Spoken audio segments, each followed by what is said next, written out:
Hello and good evening. How are you, folks? It's good to see you. It's good to be seen by you. Kyle's going to be on in just a hot minute. There's one thing that I wanted to bring up. Welcome to the show, by the way, everyone, in case I didn't say that.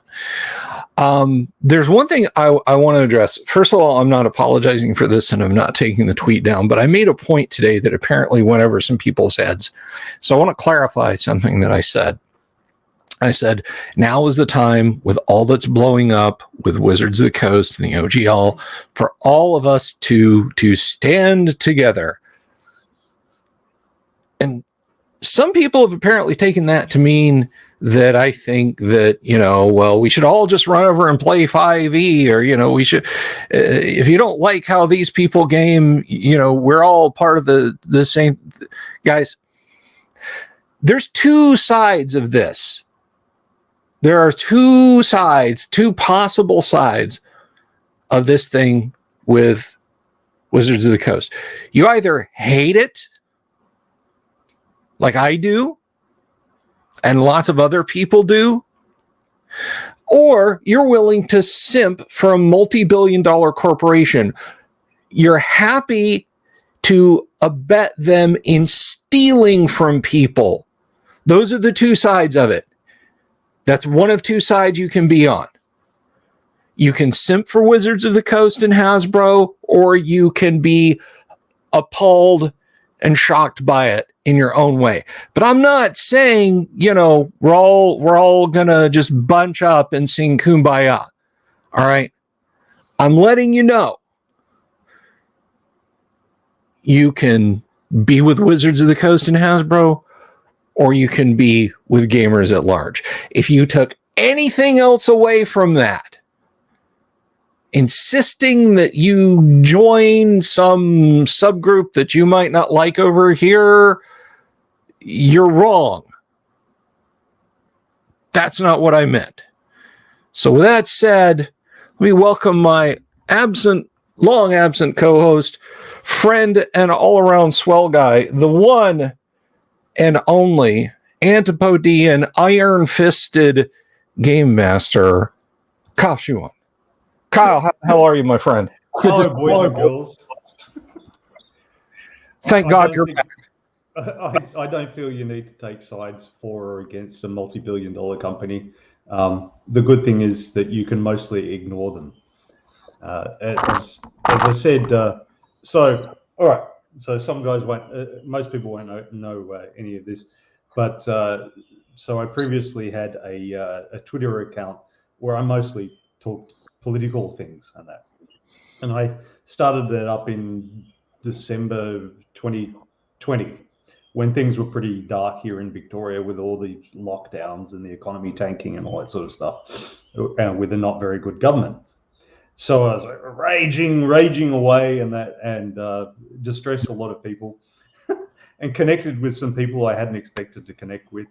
But then towards the end of the year, Bill was saying that what he'd like us to do in 2023 is sick of all this shit. And he wanted to have a bit more positivity in the world. And I thought, well, how can I support Bill in this? So I binned the political account. And I started a new Twitter account, the Viking Hat GM, and so no more of that shit. And I think, but what I used to say, what I used to say about the political thing is that corporations are just as likely to try to oppress and control you as governments. They're just as much of a danger in that regard. Okay, but the difference is, you can usually escape a corporation. You can't escape a government, though. So the difference between a corporate authoritarianism and government authoritarianism is like the difference between encountering a mugger and encountering domestic violence. You can run away from the mugger much more easily. So I think to a large degree, we could just ignore the stupid bastards. Because, we still have our own games. We still have D&D First Edition. They can't do a damn thing to us when we're sitting around the game table. This is all just about sales of new stuff. And if you just stick to buying the old stuff, then all that other shit just doesn't matter. Now, it matters to the scene generally. I think they're undermining themselves. So whatever my opinions of 5th edition, one good thing they did was the Adventurers League, where they organized game masters to organize games. And then this got us a sort of a gradual increase in the number of people out there playing. Before the lockdowns destroyed all the game clubs, and that we're seeing more and more people coming through and playing D&D. And the demographics just reflected the local demographics of the area. This idea that it's just white males or old white males or something is just bollocks. It was just whatever people were in the area, especially uni students. And it was growing. It was slow growth, much as it was in the early 80s with the Role Playing Game Association. Not many people remember the RPGA. Now, the RPGA got tanked by TSR's stuff-ups and Lorraine Williams and all the rest, their stuff-ups, and the real nail in their coffin was, Magic the Gathering and all that sort of stuff. People had an alternative to go to. So people were holding on to D&D because they didn't have a lot of alternatives. But once alternative games came up, they just went, pop, and off they went to those. Mm-hmm. So really, the effects that computer games and card games had on D&D were more a reflection of the weaknesses that the D&D had inflicted on itself. It would have suffered a bit, but not as much, I think. So what had been happening was that the numbers were just gradually decreasing. Compound interest, 1% a year or whatever, decreasing. And then so RPGA brought the numbers up, and then TSR stuff-ups and that brought the numbers down again. And then the role-playing game, and then second edition didn't do much, third edition didn't do much. What did do something with the third edition was the open game license, where Pathfinder and all the rest came along. Because I know people think of Pathfinder as different now, but Pathfinder was considered D&D. And so that brought the numbers up, and the Adventurers League stuff really brought the numbers up. They really brought the numbers up. And I think that all this drama at the moment will bring the numbers back down of people playing 5th edition or the latest edition. But there'll still be gamers out there. It's not going to collapse to zero or anything like that. There'll still be people out there. People think, so some people have said, it'll crash it entirely. No, because most people are unaware of these dramas. And then others have said, it'll make no difference because people don't know about all these online dramas. Well, my thinking is that most people are unaware of the dramas, but the game masters will be aware of them because the game masters are engaged with the online community. They have to be in order to organize the game groups and to be part of the Adventurers League. So they'll be aware of that. So there'll be the gradual, they won't all go, no, and set fire to their 5e books, but there'll be a gradual turning away from it. And then when 6th edition comes out, whether they call it 1D&D or 6th edition or whatever, but when 6th edition comes out, some of them will sort of look at that and say, after all that drama and bullshit, do I really want to spend another $500 or whatever on buying all these books? And they'll go, no, and just continue running 5th edition or run something else or whatever. So that'll gradually drop the numbers back down again. And that I think a corporation just doesn't understand the grassroots sort of stuff like that. It's the same in anything like F45, a fitness chain sponsored by Mark Wahlberg, good old Marky Mark. That recently collapsed here in Australia because they just expanded too fast and didn't know what they were doing, didn't understand the needs of gym members and stuff. And the same things happened with other franchises in the past. There's a franchise floating around Australia called Pie Face, where they made pies, and it just made too little money for the franchise owners, and those sorts of things have collapsed. So it's a common thing. The guy sitting in office who's been sitting in office for 20 years doesn't really have any idea what it is down on the ground with the actual consumers, and so they stuff it up. And that's why my wife has what she calls the lava lamp theory of economics. Remember the lava lamp? Little glowing blobs coming up? Yes. Yeah, she says, so they all start at the bottom, and then as it heats up, one floats up to the top. And then others are floating around in that little ecosystem. And then gradually they get absorbed by the one at the top. And then it cools down again, and then the thing at the top disintegrates, and it all floats into little pieces back down, and it all starts again. I don't know if you could write a PhD thesis on economics from that, but it makes sense to me. I'm sure someone anyway, that's my rant. Chat. That AI chat bot, feed it to GPT chat and say, write me an economic thesis paper using a lava lamp as a theory. I would be terrified to see if it could do it. It would probably say it's not allowed to because that's not an approved theory. Maybe. Somebody posted up. I was amused by this because somebody. I wish I had the link for you guys if you know where it is to go find it. But they wrote an AD&D. Now, I'm not using AD&D in the generic, like I call all D&D AD&D, you young whippersnapper sense.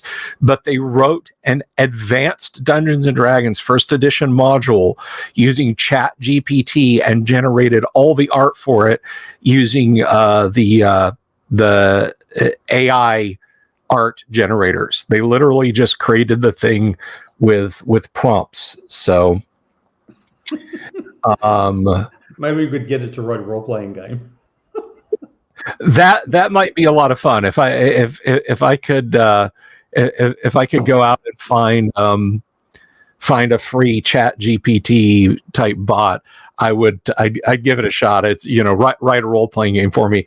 It certainly couldn't be any weirder than some of the ones we saw in the 70s and 80s. Well, John Kim seems to have. So John Kim at Darkshire or Darkshire.net had a whole list of role-playing games, including the free ones. So all the published got up to about 1,500, and then the free ones I think were another 500. Sometime around 2010, he seems to have given up on updating it, which I don't blame him. All the wise are the PDF ones, but. So that's why I laugh at the idea that there's that people I just don't like this particular game, or if I can't play this game anymore, what will I play? There's at least 2,000 of the bloody things, So even if you made gaming your full-time job and played one a day, to give it a fair shot, play it for 8 hours, even Fatal and things like that, a Phoenix Command. Take you 8 hours to make the character. Cyborg Commando. I think we're seeing a pattern. Even if you did that, it'd be like 200 a year. It'd be 10 years for you to do them all. And by that stage, another 1,000 would have been published. So yeah, you could just spend your entire life playing one new game a day. Damien says AI generated TTRPG riffs with a simple character creation system. Maybe. But I think we have a lesson. I think if Command or Commando is in your RPG title, it's gonna suck. Because good thing I didn't call Conflict that. We had Phoenix Command. I can honestly not think of an RPG with Command in the name other than those two, and they both sucked. So there's your lesson. Don't put, hey, if Dungeons and Dragons had been commanding dragons in dungeons or something, we'd have been doomed. We'd have no hobby. We would have no hobby. I think I don't think it was Recon. Wasn't it Top Secret or something that said the Game Master had to be called the Commander? No, Top Secret. They're the director. It was a mission director, I think it was. Yeah, they were director or mission director, but I'm sure there was some RPG where they said that the Game Master had to be called the Commander. That's a little ego boost, and the Commander. Yeah. Yeah, that's well, and I've talked to people say, oh, that Bill Sylvie, he, and it blows my mind, Kyle, and a lot of people like in the audience, you guys do that. And let me tell you something, I really appreciate it, but people are like, Bill was there at the beginning. Bill's a scholar. He knows. Ask Bill. And I'm like, I started playing in 1980, the same as like 75 to 80% of the people that watch this show. Okay. I did not spring forth with from the forehead of Zeus with a set of polyhedrons in one hand and a wood grain OD&D set in the other, guys. Really, it's awesome that you think so highly of me, but I promise,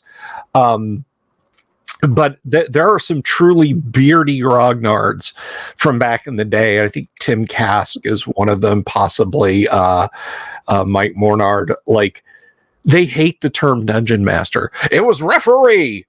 Gary just put feed his own ego. It's referee. It was referee in my OD&D set, and that's what it's just referee or game master, dungeon master. Ha! Too big for your britches, and I'm like. It doesn't. What does it say in school? D&D? What does it say in the original D&D books? Let's see. Yes, I have an OD&D set. I will show this off at any possible turn. So let's see. What do we got here? I don't have a PDF on this machine. So, book 1, Men and Magic, says, as we will have a gander here. Any of you kids at home, if you've got yours to hand, let's see. Preparation for the campaign. The referee, that is the first reference. It's the referee. Okay, because Classic Traveller calls it the referee. So I thought OD&D might call it that because Mark Miller specifically said that when he came to write Classic Traveller, he sat there with a copy of OD&D going, okay, what do I need to cover in doing a sci-fi version of this? And so I thought, because he could have changed it to Space Master or something instead of Dungeon Master, but I don't know. But no, so I thought it might be referee. Yeah, so referee, dungeon master, call it what you will. I prefer dungeon master just because you can hear that record scratch in social settings. So, Bill, what do you like to do? Well, when during the season I watch some college football. Yeah. Oh, who do you root? I'm Crimson Tide fan. Okay. I'm Go Gator. All right, that's cool. See you guys next year. How about you watch Pro Ball? No, I don't care for Pro Ball. So what else? Well, I play Dungeons and Dragons. I'm a dungeon master.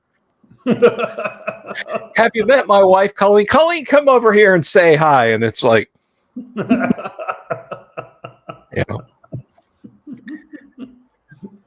But it's entered the common parlance now where I can't get a rise out of people by saying I'm a dungeon master anymore. They're like Eddie from Stranger Things. Yeah, it's like Eddie from Stranger Things.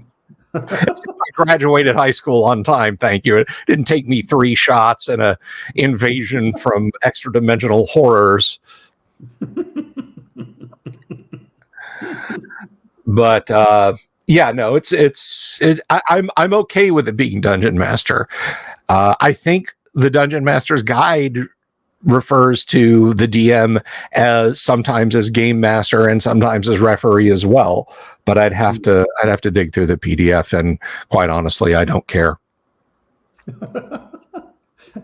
Well, I was thinking of getting my son to find out because I shared with Bill the other day. There was this tweet with a little picture of an Arabic manuscript of something or other from like the 10th century, and the manuscript contained a note. This was completed by Ahmed or whatever his name was, aged 11 and a half.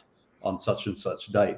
So he was a young little scribe, and I went, 11 and a half, that's my son's age. Perhaps he could be a scribe. Actually, his handwriting is terrible. Mind you, I thought, if he copies a lot of things out, his handwriting will get better. What could I have him copy out? The Dungeon Master's Guide. Exactly. You look at him and you say, son, when the grid goes down and there's no offset printing, you'll thank me.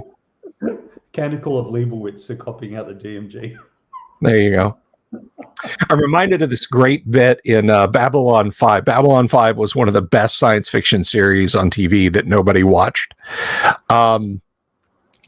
And every major prophet in this alien race, the Narn, had to write a book, and it was basically their diary, and it would become the foundation of the religion, and they built on their religious learnings previously. So their religion was like an organic, like a coral reef almost. It's actually, it was kind of beautifully described in the show.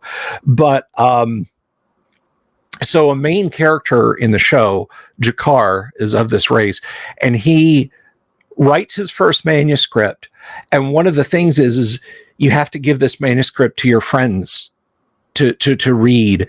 And they, like your peers, decide, was he lying about this? No, and they'll give it back.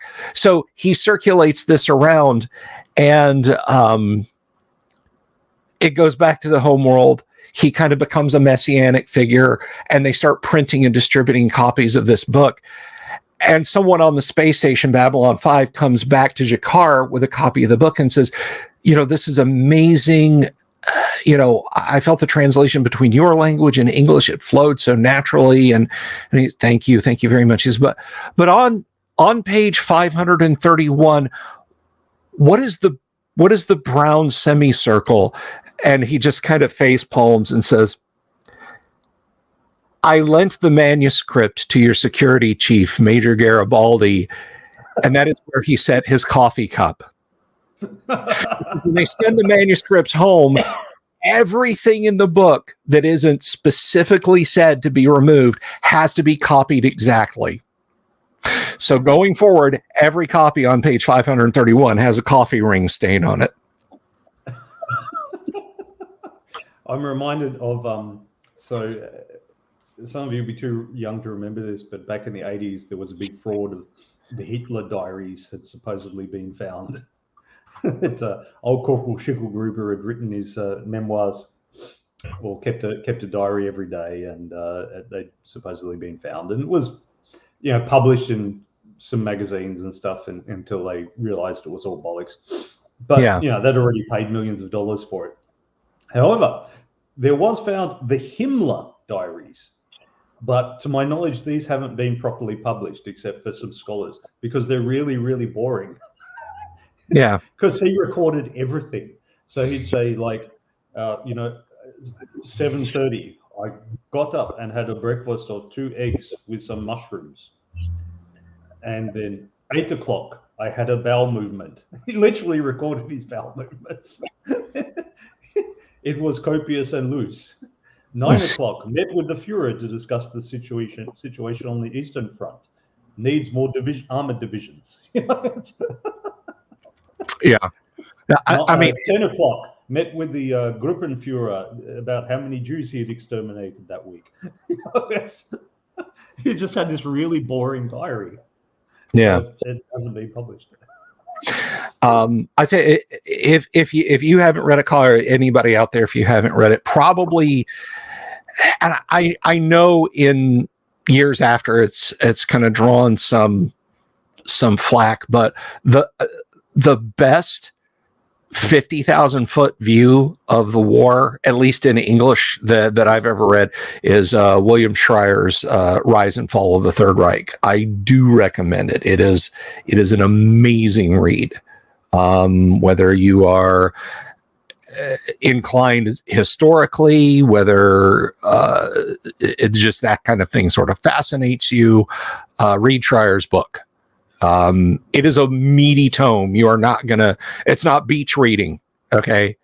This is dead of winter, sitting by the fireplace from 9 o'clock to 11:15 every night, carefully digesting this stuff. It is quite the read. T-shirted historian, have you read Rise and Fall of the Third Reich? Let us know in the comments what you think there. Well, I said to Bill just late last year, I was in an online discussion about energy use and how like the US currently uses more oil in a year than it did to supply itself and 85% of the oil for all the allies in the entire of World War II.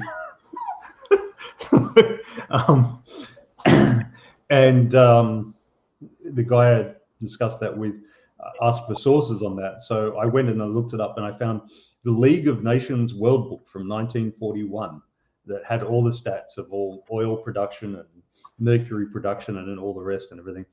And you could see why Japan had been drawn to fight where it was. Japan had an oil production of 0.7 million barrels of oil a year, right? And then down in the Dutch East Indies, they had 7.9. And you go, oh, okay, I could see why Japan would go for that. Then they could get 10 times as much oil production, lets them keep their war in China going. And then, okay, why would they attack the US though? Well, because the US might interfere and blah, blah, blah. Okay, fair enough. US oil production, 182 million barrels of oil a year. Like, why did they think they could win? And Germany, it was the same sort of thing, because Germany was like 1 or 2 versus the Soviet Union was about 30. And so that's why they abandoned their march on Moscow and then turned south and were heading towards the Caucasus with the Baku oil, because that's where the oil fields were. Yeah, so they wanted to get the oil. Stay places like that. Yeah, and you look at that and you're just amazed at how long Japan and Germany managed to hold out against this massive. They were massively overproduced compared to the Allies, you know. It's just astounding that they held out that long. But they were massively outclassed. And had they just sat down and looked at the numbers and realistically assessed it, they would have had to say to themselves, no, we have to be more peaceful tyrannies, not warlike tyrannies. Yeah. You just have to sit there quietly and not bother anyone, like North Korea basically does nowadays. Yeah. There's this great scene in Band of Brothers, which is, I think Band of Brothers gets it. I mean, they nail every major important point, but there's a lot of like personal detail stories that they don't. Things I have found out through independent reading over the years. They make a big deal, you know, that they have the sad philosophical, thoughtful episode where Private Albert Blythe is shot in the shoulder at the end of the episode, and the narration by Damian Lewis, he says, you know, not everybody made it home, and they show him lying in hospital in England, and then this, you know, sad, somber piano music swells, and you get a subtitle that says Private Albert Blythe died in May of 1945 in hospital. Well, no, he didn't. he actually went on to achieve a very high rank in NATO Army and lived until like the mid 1960s, when a sudden peritonitis cost him his life. So there's a lot of points like that they do get wrong in the TV show, but there is a very good scene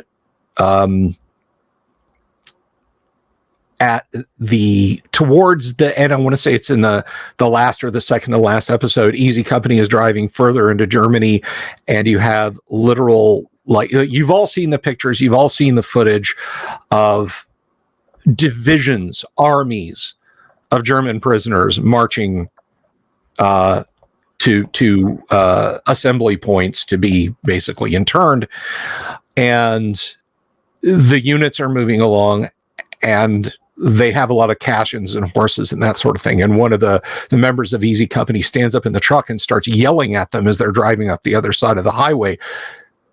You stupid, servile SOBs. What were you thinking? You have horse-drawn carts. What were you thinking? Say hello to Ford. Say hello to Chrysler. Say hello to General Motors. We have tanks. We have trucks. What were you thinking? How dare you drag me to Germany to make me fight you?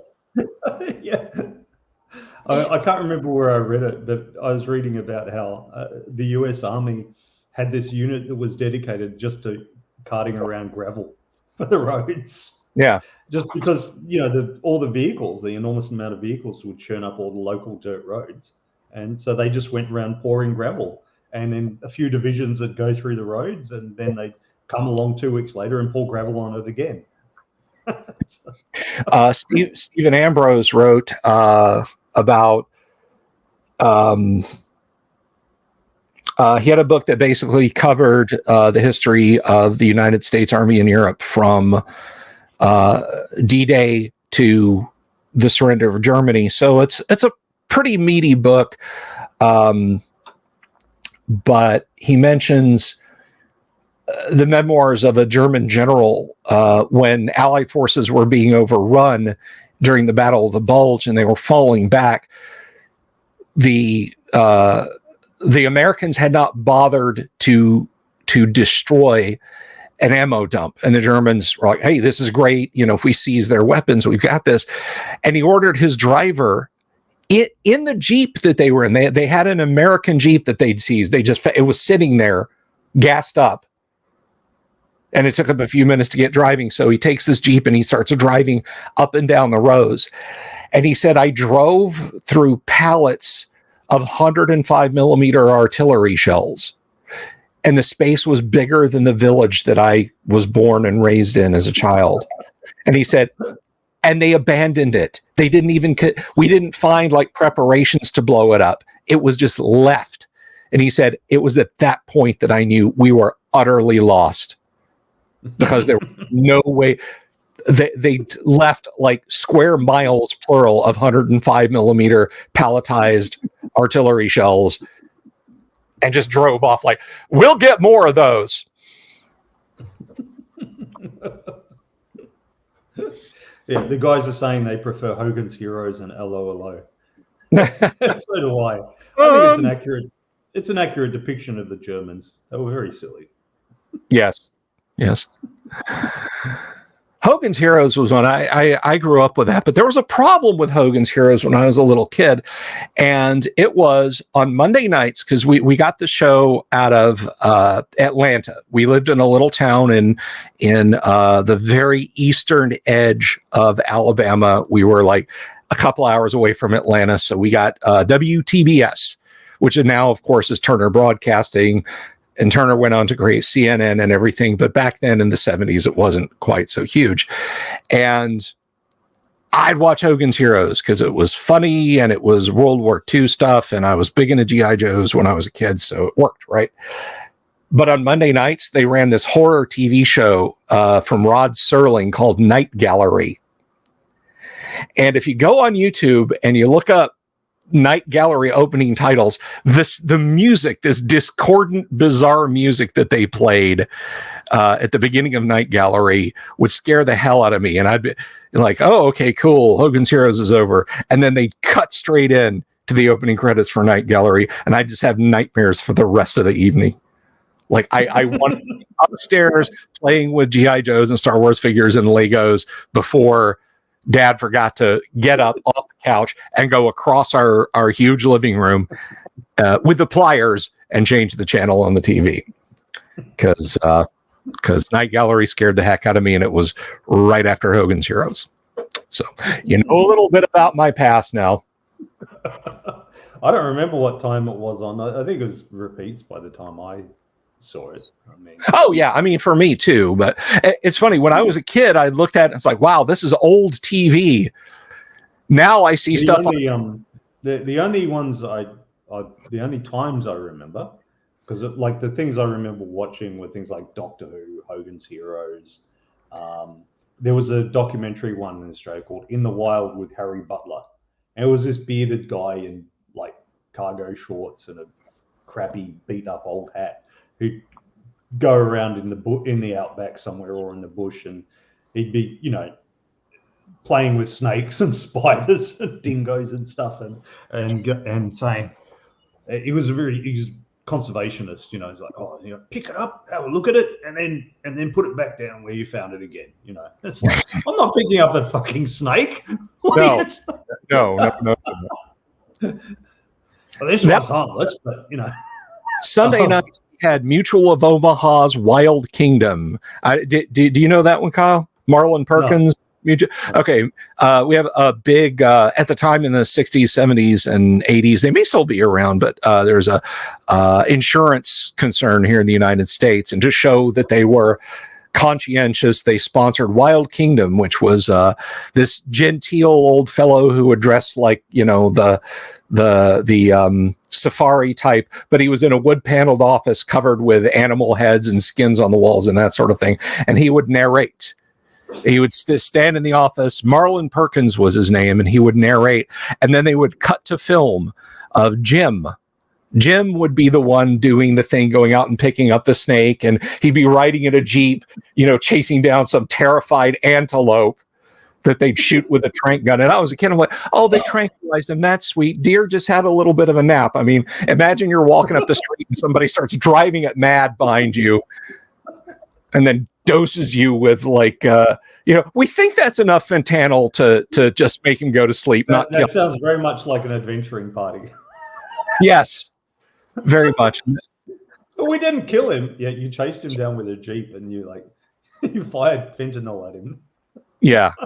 You stagger and collapse on the ground, and then look at his antlers. He's quite the active one. And he's got a little hoof disease here, and we're gonna put this painless tag on him, and it's this plastic tag with like a pin the diameter of my finger. They clamp onto its ear, and then they go a half mile away and watch a thing wake up.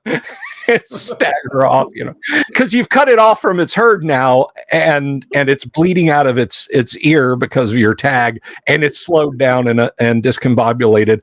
I'm sure it will be completely safe there in the African savannah. Yes, you've created an ideal situation for the antelope. But yes, Animal Hunters Safari Ship, suggests Rob. Well, Rob, the current game group would do that to people. You don't have to worry about what they do to animals. All I did was smart off to a cop. They came out. The rest of them, I was playing High Plains Drifter. They decided to come out and play Grand Theft Spaceship 5. Okay. All I did was smart off to a police officer because I figured we're arrested at some point or the other. They came out and started the trouble with the cops. I want that on record. Well, they're not. They attempted the arrest, but the rest of the party resisted arrest in the form of hijacking a police car. And I didn't do it. Collective responsibility in an adventuring party. No, and along similar sci-fi themes. The only one I remember the regular time for was Thunderbirds. And I remember that because my old man he'd get up early to go off to do his job at the Melbourne Metropolitan Board of Works, local dam labouring work of some kind. And so he got me up at 5:30 so that I'd be sort of wandering out bleary-eyed and I could watch Thunderbirds. It was on 5:30 in the morning for whatever reason. I don't know why it was on at that ridiculous time. Not many kids would be up that early, but what's an awesome show that kids like to see? Oh, it's Thunderbirds. Run it at the break of day. Yeah, to encourage children to get up early because parents love that. Yeah. What's going on with my camera? Yeah, parents love it when they're trying to sleep in on Saturday and you want to go watch Super Friends at 0600. Dad, can you get the cereal off the shelf for me? Why? Super Friends was like 8:30 or 9 Saturday morning for us here. So they must have been more understanding. Must have had a programming director. We would get some good, because like the Saturday morning cartoons, the whole cavalcade would start at like 8. And by the time like Jim McKay came on and started talking about Wide World of Sports or college football, is like all the good stuff's done with, But yeah, did you guys get the D&D cartoon down there, Kyle? No. See, we can get this stuff on subject. I would have been thrilled by the D&D cartoon because my understanding is it came out about the same time I started playing. My first D&D game was April Fool's Day, 1983. Because I was in the first year of high school, and I remember it being April Fool's Day. invited to play. I had a friend, Paul, and he had a friend, Jevon, and they pulled me into play, and I rolled up Jim Bob the Fighter. And for years, I actually thought that was a basic character, because at the time I was very confused by like what was basic, what was advanced. I didn't have a clear idea because I hadn't bought or read all the books. So, and then later I did. I got the advanced books. But then years later, in some old papers, I found the character, and it was in a D&D book, and so it was an Advanced Dungeons and Dragons character. James Roberts, quickly nicknamed Jim Bob by the other guys in the party, and his highest stat was strength, which was 10, and somehow he survived to 3rd level when he died ignominiously fighting a gelatinous cube. So.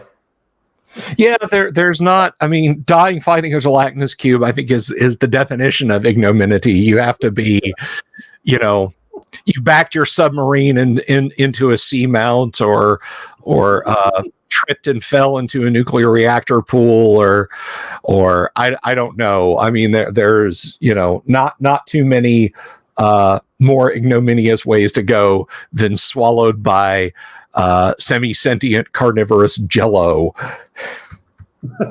So yeah, when did the D&D cartoon come out? So the D&D cartoon was September 17th, 1983 was its first episode, according to Wikipedia here. I would have been delighted. So I was playing D&D at that time, but at that point I was kind of getting out of watching cartoons. Like, I was excited for it and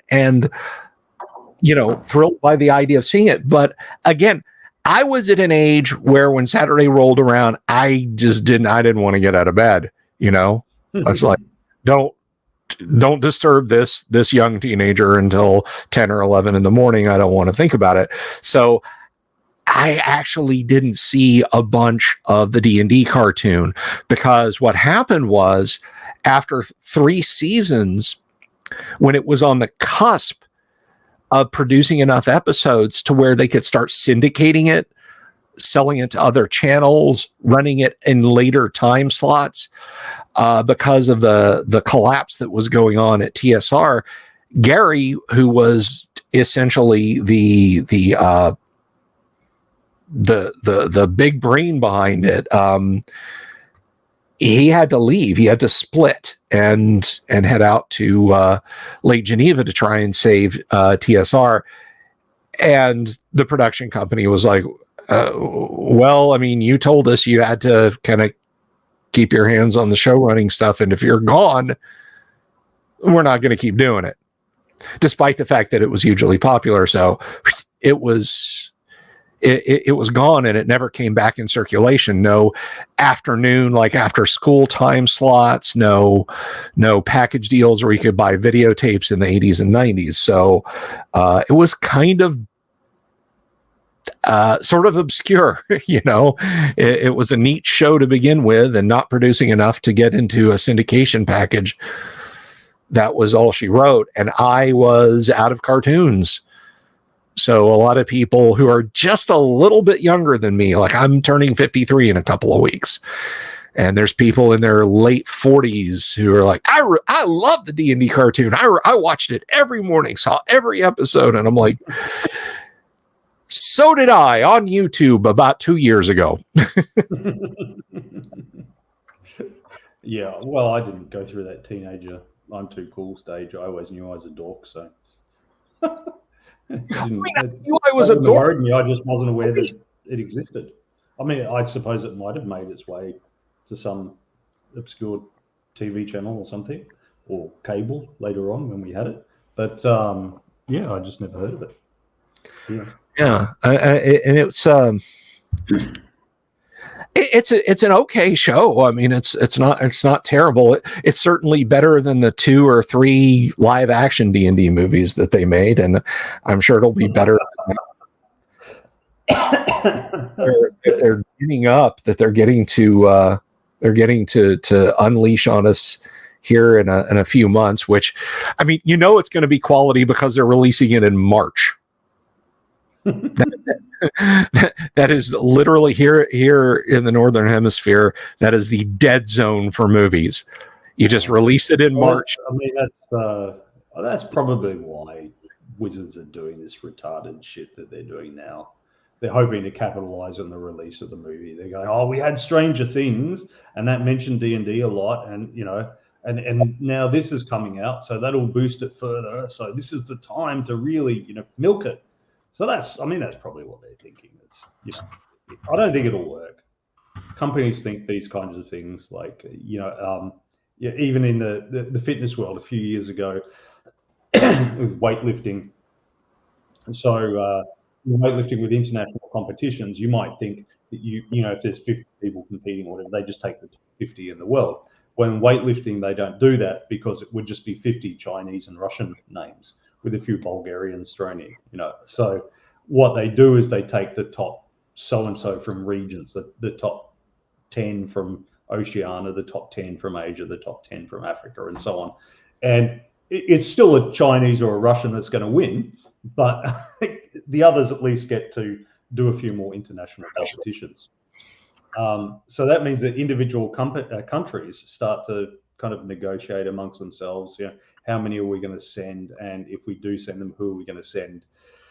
Because there could be, well, there was this lifter and he got this lifted this much, but he only did it once. And there's other one, and he's been doing it for 10 years, and he consistently gets a little bit less than this, but he's consistent.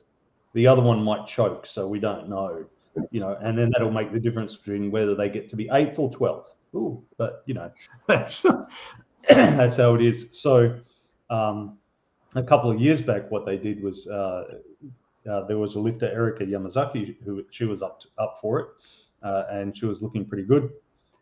And then they had a lifter that wasn't as accomplished called Tia Claire Toomey, but Tia Claire Toomey had won the CrossFit World Championships and done all that. So and CrossFit is more well known and popular than weightlifting is.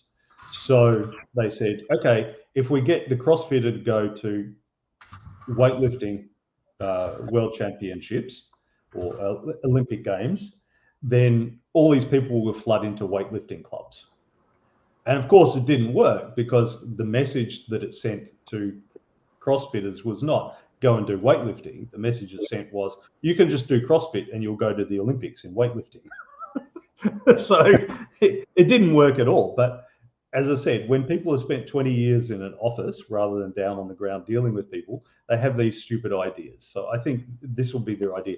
Oh, the D&D movie will be coming out, so this is the time to do a new edition and totally change everything. It's like, really? It's like, no, because the time of transition from one edition to another is a time of confusion and of people saying, no, I like the old edition, and people going, no, but the new edition is better. And so that means that somebody who hears about D&D from the movie and then comes and joins their local game club doesn't even know what bloody game they're going to be playing and has total confusion about which group to join, and sits down and somebody says, oh, yeah, this is what you need to do next. And no, that was the old edition. You don't do that in this one. And they get confused and they go, oh, fuck this. And then they leave. Yeah. So they're stupid, but, what can you do? And what you especially don't do is you don't nudge a news outlet to write a hit piece saying that everybody who plays the old versions are objectively bad people. Which is, I mean, I'm sorry, I don't believe for a minute that this plus the OGL 1.1 dropping, this being a hit piece from NPR. I'm sorry, not NPR, from PBS, about how awful the people in the old school Renaissance or old school revival or old school rules fans, what absolutely horrible people we are. That drops, and then OGL 1.1 drops. Race essentialism, because elves have got +2 to dex. Yeah. It's a fictional race, guys. You do get that, don't you? It is. It's madness. It is absolute madness. And I mean, even I don't know. I don't want to skate into some dangerous, get demonetized territory about by making analogies, but suffice to say that you can do a thing and not endorse everything somebody says. You can just enjoy a thing. Yeah. I mean, think about. I mean, we don't want to be responsible for everyone in our family, do we? No, exactly. I mean, think about the movies you watch, okay? Think about the most convoluted, not just you, Kyle, but everybody. Think about the most convoluted, complex movies that you've seen with hundreds of effects people. Like, you take a Star Wars when it was all practical effects, actors and their stuntmen, all the craft services people. Watch the credits for even a Marvel movie now. How many thousands of names scroll up that screen before you get to the two little mini movies in the middle and end of the credits, right? How many names up there? Mm-hmm.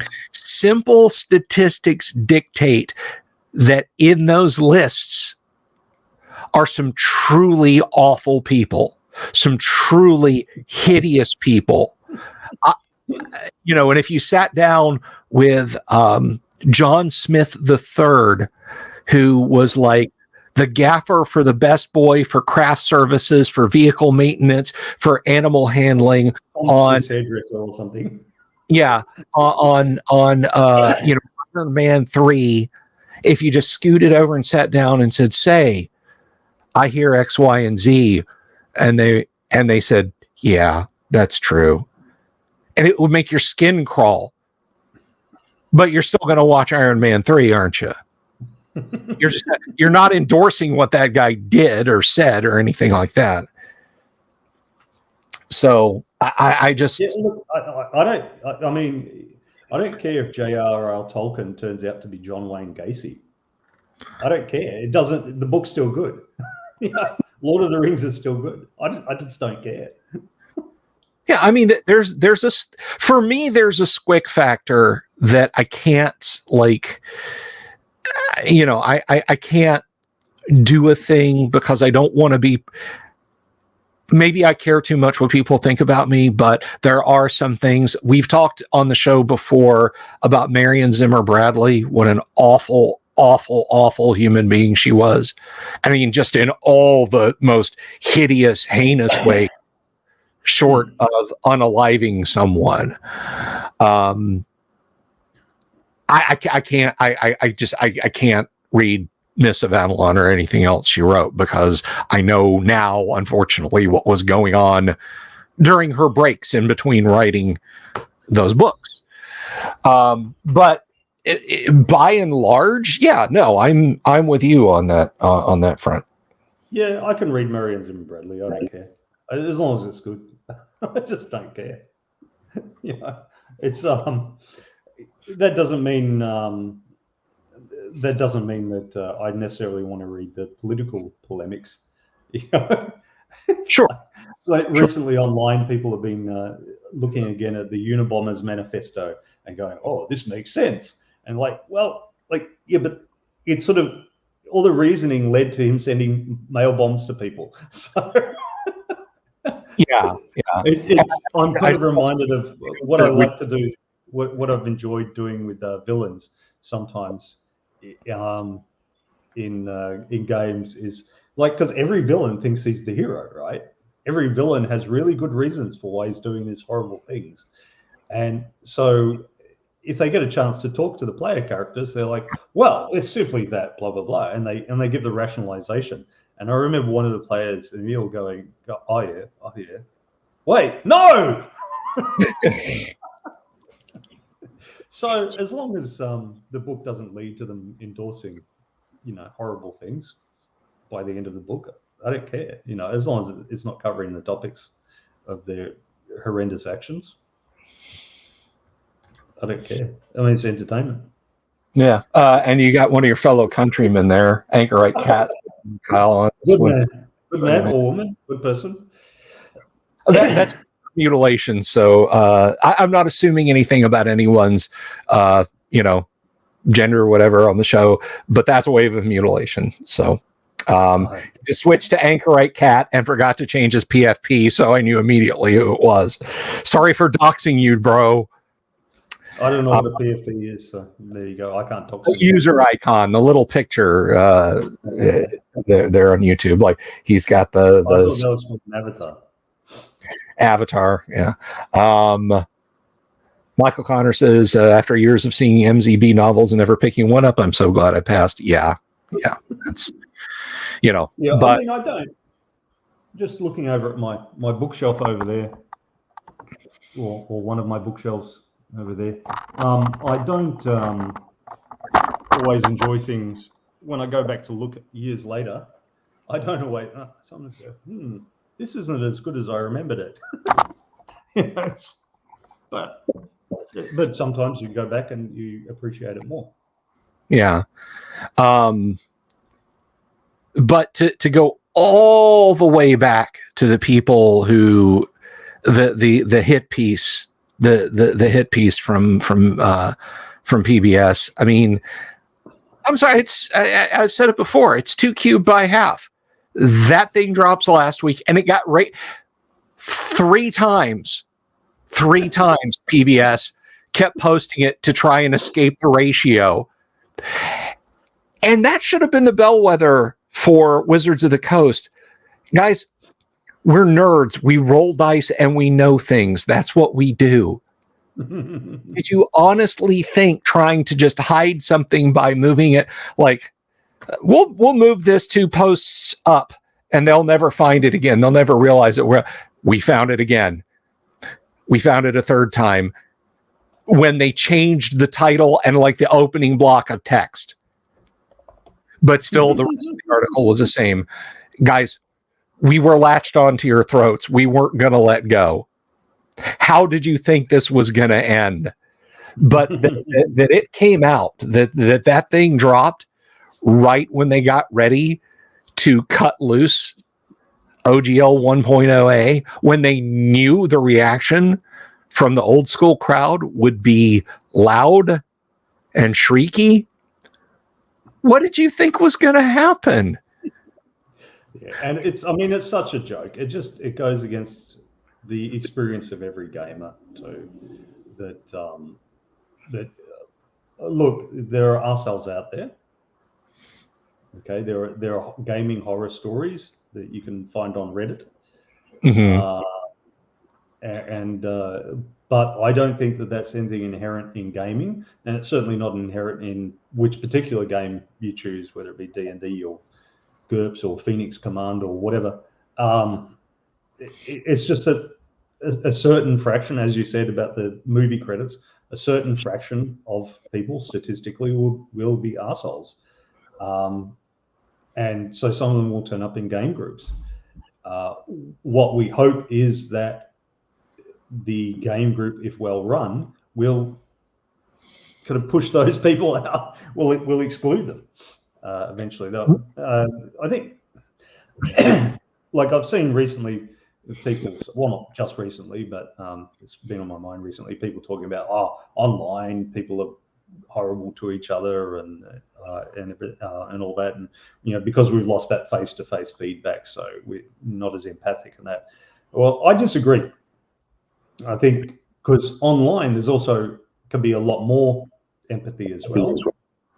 You can encounter more genuine and decent people, but it is true that people will be less extreme in person.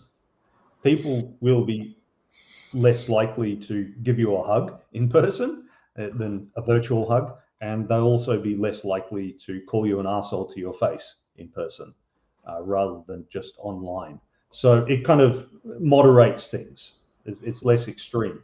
So around a game table, there might be 1 or 2 people with racist, sexist, homophobic, whatever views, or people who just don't like you, but they'll kind of suppress it a bit around the game table because they want to remain at the game table. So that they'll tone it down a bit and they'll get the sense, because most people, it's just like if you've got a bit of a crude sense of humor, a crude or offensive sense of humor, like I do, what you do, you don't just come out there and start yelling "shit cock," you just dropped a joke or an F-bomb or something like that, and then you look around the table and see the reaction.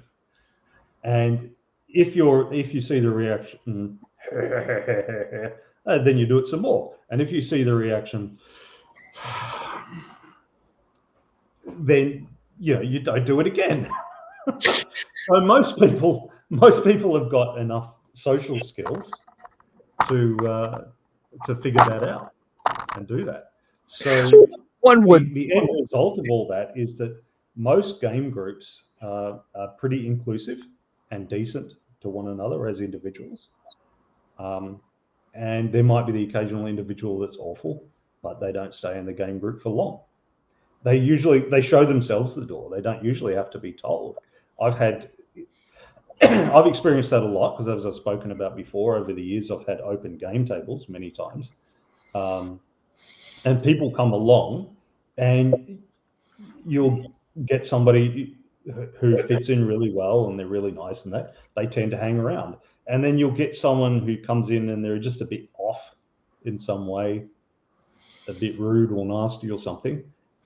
They tend not to hang around. People aren't laughing at their crew jokes or whatever, so they just shrug and then they go and find another game group.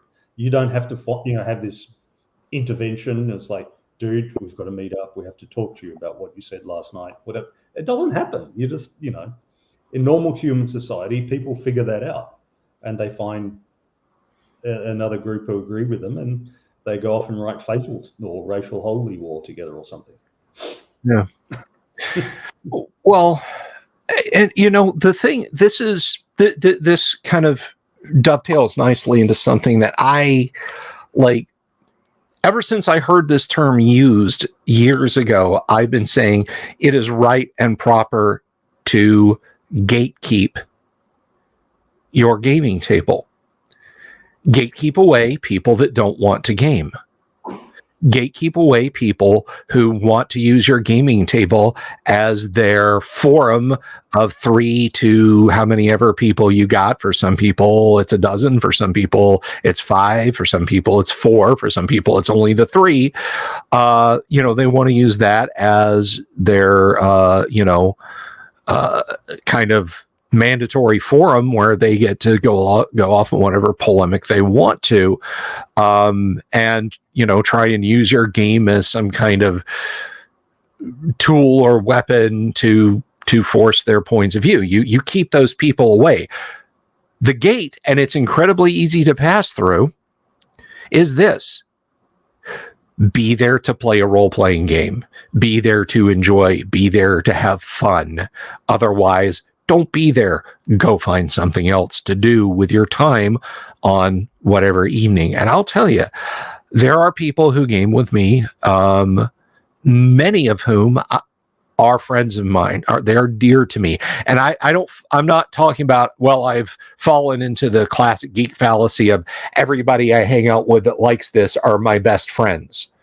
That's an unfortunate classic geek fallacy where, you think, well, you like Star Trek and I like Star Trek and he likes Star Trek. So therefore we're the 3 Musketeers and we're amigos and buddies and can hang out. This is my best friend, Carl, and this is my best friend, Todd. And they're just like, dude, we just like Star Trek. What are you doing? It's a classic geek fallacy and it's an unfortunate one. But I'm serious when I say I'm sincerely friends with several of the people I game with. And in the largest game that I run, which I don't stream, I know for a fact some people are on one half of the political divide. Other people are on the other half of the political divide. We don't talk politics at the table ever. It just simply doesn't come up. It's not this. It doesn't. It's like I remember on the RPG site once I saw a discussion of Pendragon, the role-playing game Pendragon, and one guy talked about this campaign that he'd run for literally 10 years or something, and somebody popped up to say, "Did the religious elements of the game, clash at all with any of your players?" With their own personal religions. And he said, I don't know. I don't know their religions. and the question came back, but you've sat around the game table with them for 10 years. How can you not know their religions? And he said, we're British.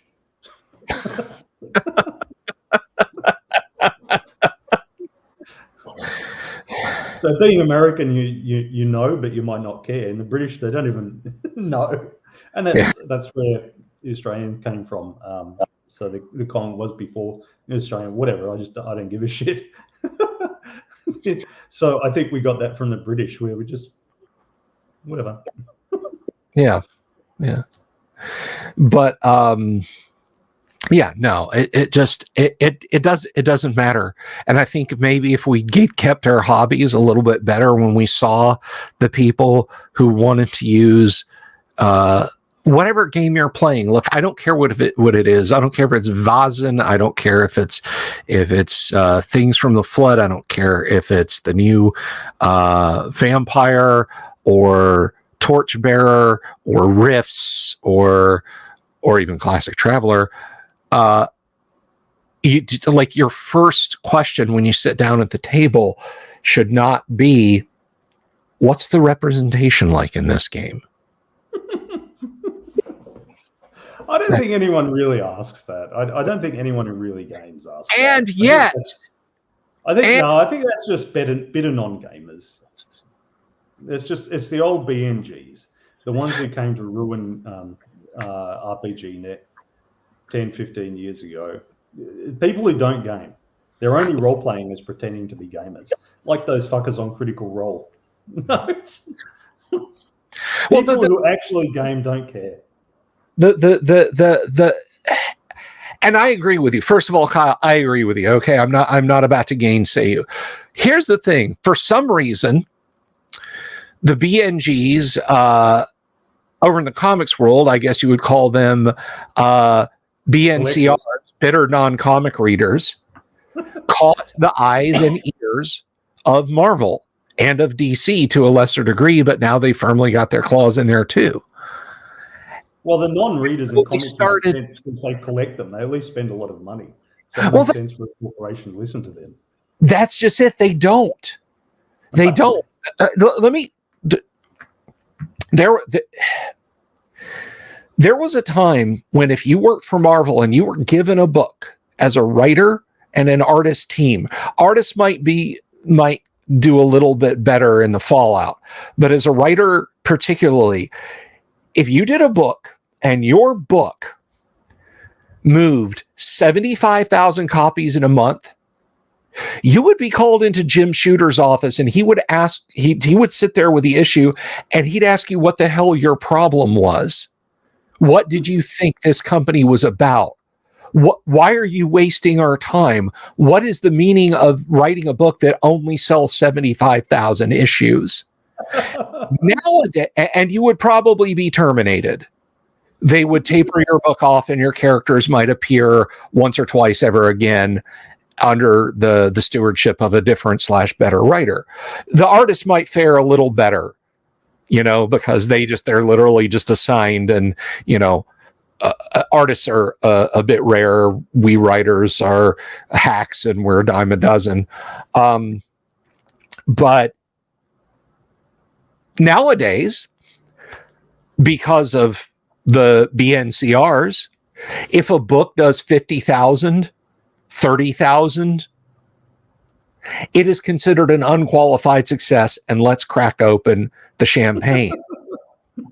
They don't buy that stuff. They got control of it because they were willing to work for peanuts and do mediocre art and use it as a platform for virtue signaling. And they then turned around and said, okay, now you're making proper comics. Now they're correct. Cool. So you're going to keep buying X-Men. You're going to buy the 30 X-Men titles we release a month, and the 4 Daredevil titles, and the 2 Iron Man, and the 3 Thor, and the 6 Avengers titles, and the crossovers. Where are you going? Oh, I'm leaving. I don't read comic books. And the comic book industry imploded, and we went from, you better write a book that does at least 250,000 issues a month, and that puts you on the you might stick around here for a year or two, to holy cow, your book did 50,000. Well, you're awesome. We're never getting rid of you. You're golden.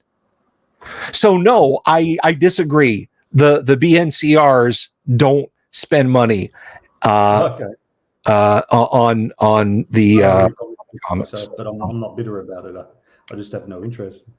No, I get it. You're not a comic reader. One of my things is I like to read a complete story, and I don't have $1 million for the first edition of Superman or whatever, so I can't read the complete story. And whenever they relaunch it at some random time, and it'll change everything, and it'll be something where, like somebody in the Discord was talking about an issue where the Joker got pregnant. So yeah, I don't know if it's true or not, but I could believe it. So like you always have to come in the middle of the story, and you don't know what the hell's going on. So I don't really, like, as a kid, my thing was superheroes should fight crime. But nowadays the thing is that superheroes just fight other superheroes, and nobody ever wins. They beat each other up, but nobody's injured or wounded, or gets put in the glass sheet and spun through the universe. for a few thousand years. There's no resolution. So, and part for me, when I was a kid and I read comics, part of the fun, I started with X-Men 173. Just because I loved the absolutely gorgeous cover art for it. I bought that, and I started reading from that point forward. But I also started going to comic shops, and for 50 cents an issue, sometimes less, I started buying back issues of the comics. So I was reading it every month, but I was going back, and I was keeping up with it that way. And I stopped reading comics when Marvel basically just walked up to my house, knocked on the door, and said, "Hey, we're doing a thing. We just want your money. Not just the money you're already spending, but we're going to release a bunch of comics that hook into other issues of superheroes you don't like to read and don't buy, but you got to buy them all to keep the story going. And we're not going to tell you when we're done with that." And they put a flow chart. I remember it was in the back of an issue of X-Men. It was a Marvel Mutant Massacre. They put a flow chart of all the issues you'd have to buy month to month to keep up with. They were that on their face blatant about it. And I said, screw you guys. I could spend this money on stuff for my Commodore 64. And I did. It's the, like back to the days of the D&D splat books. Yeah. Or the White Wolf splat books as well. Yeah, it was that was where it's like people say, "Oh, Unearthed Arcana was the first splat book," or Supplement 1 Greyhawk was the first splat book. The term splat book came from White Wolf, because you'd see a werewolf can do 10 points of damage or dots of damage or whatever, 12 if he's using Werewolf the Awakened with an asterisk. And it looked like you'd squashed a bug next to the last word there, hence splat, or a splat of ink. And then you go look, buy the supplement Werewolf the Awakening. Oh, I got to go get Werewolf the Awakening. Okay, that's where it comes from. So all I remember is I was never into White Wolf very much anyway, but I got turned off them when they published a Wraith source book called Shoah. So it's based on the Holocaust, and so you played the spirits, the agonized spirits of Holocaust victims, seeking revenge or something. I don't know. I just thought, really? Can't we keep all our suffering and misery fictional, like with vampires fighting amongst themselves and stuff? Yeah. That's a little, it's again, it goes back to gatekeeping. If somebody said, "Hey, look, I wrote this World War II game. It's two-fisted tales of tigers versus Shermans, and I'm like, oh, cool. Can I play as Dick Winters from Easy Company? Absolutely. You gen him up and war, and then I go there, and it's like, okay, guys, first session, you liberate an extermination camp. Hold on a minute. Hold up a second. I get that it's important, but well, the only one I really wanted to play was Hunter, where you just go around killing wraiths and vampires and stuff and werewolves. So I thought, yeah, that appealed to my D&D player self. But I could never get anyone who wanted to run a Hunter campaign, and I couldn't get anyone who was willing to play one either. That's the only one that appealed to me. No, I mean you're right, and it was so funny. Like I the few times I played Vampire in the 90s. Look, okay, ladies and gentlemen, boys and girls, listen to me. Oops. Confession time. Confession time and real talk time. Real talk. If you're sitting out there saying, "Yeah, no, I never. Oh, yeah, Vampire. Who wants to do that?" You played Vampire in the 90s, okay? Not necessarily, but you played a White Wolf game in the 90s. I know you did. Don't sit back there behind your computers or, glancing nervously at your phone. You played a World of Darkness game. I know you did. Okay. You did. I did. Everybody out there, all 16 people watching right now, I know you played a World of Darkness game. So don't sit there and go, not me. I did. I've played a few, and I've got some horror stories from one. Yeah. Doomsword, marked it. Insane Nerd Ramblings. Android Cat, Apocalypse is or I don't know if you're talking about Werewolf the Apocalypse. Yes, you did, Tommy. You're lying. Alexander, you might get by with that. But the point is, I don't remember what the point is. I was just rambling. Maybe when you played Vampire. When I played Vampire, I would drive the storyteller. Oh my gosh, referee up the wall, because I would sit there and I would say, completely game breaking things. I was that guy. Okay, I was that guy. Like, okay, well, the hunger. You're taking a dot of hunger, Bill. Your character's taking a dot of hunger. Okay, this is a big abandoned building, right? Yes. I'm going to use my power to go eat some rats. What do you mean? Well, I'm going to drain the blood out of the rats. Well, that's disgusting. I'm not going to kill an innocent person. But you're a vampire. You're a creature of the night. Yeah, but I'm not a murderer. What are you, crazy? Well, I was worse than that, because so remember how there's the thing of the generations of the vampire? Your relative powers. Right. So the first generation vampire is like Cain himself. He was the original vampire, apparently. I think, as I remember. And then all the ones that he made into vampires were second generation, and all the ones that they made into vampires were third generation, and so on, right? And then by the 9th generation, you're not even a vampire anymore, or 10th generation or something. You're not even a vampire anymore. You're just sort of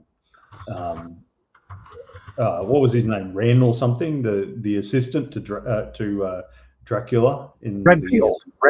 Renfield, yes. Maybe Master will make me powerful like him. When you're 9th or 10th generation. And I said, well, how do you level up?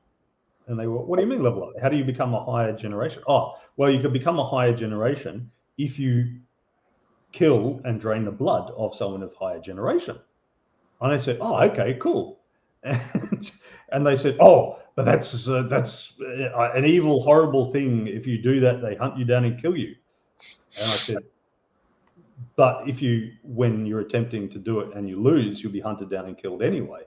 And that's the only way to become more powerful. But like, if there's a 3rd generation vampire in charge of your local thing and you're a 4th one, how do you take charge?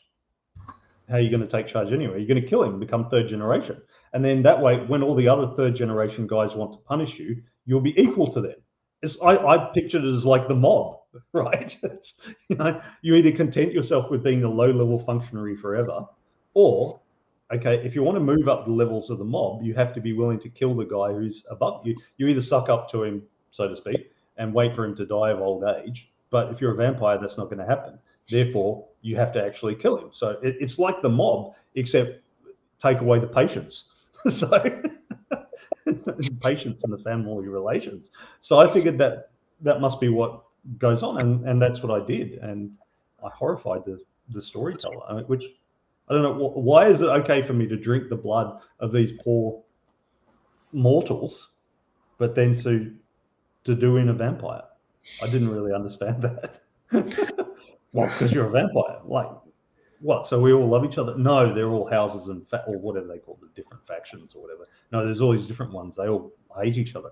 So why can't I just kill a guy? Another? It just didn't make sense to me. So I resolved it by defaulting to D&D and trying to level up. Which I succeeded at, but that campaign didn't last. I think I was the asshole player in that. In my defense, the only storyteller game I ever bought and paid money for, I have a used copy of Naruto. I mean, Exalted, around here somewhere. It might be on the floor shelf behind me or something. But because I thought, hey, okay, this seems fun. This is kind of a wire-fu sort of, kung fu with magic and that sort of thing, Crouching Tiger, Hidden Dragon sort of RPG, and I'll check it out. It draws a lot from some of the fantasy manga and that sort of thing. So I'll check it out. Beautifully illustrated book. I don't know if there's a role-playing game in there. If there is, it's buried somewhere in like 300 pages of Naruto fan fiction. I couldn't find it. Lost my sound. Hang on.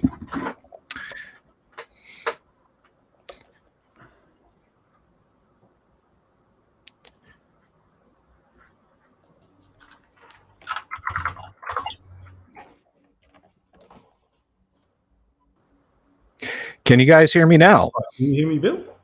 I can hear you. My crappy headphones. Okay. Can everybody hear me? Can you hear me, Kyle? Can the audience hear me? Because I'm seeing my levels just fine, and I didn't lose a device. Right, can you hear me now? I can hear you. Can you hear me?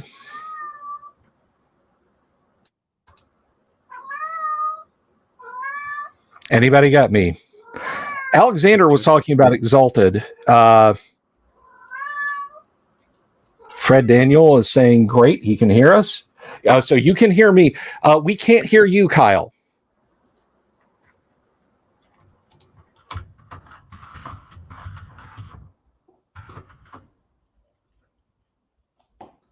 So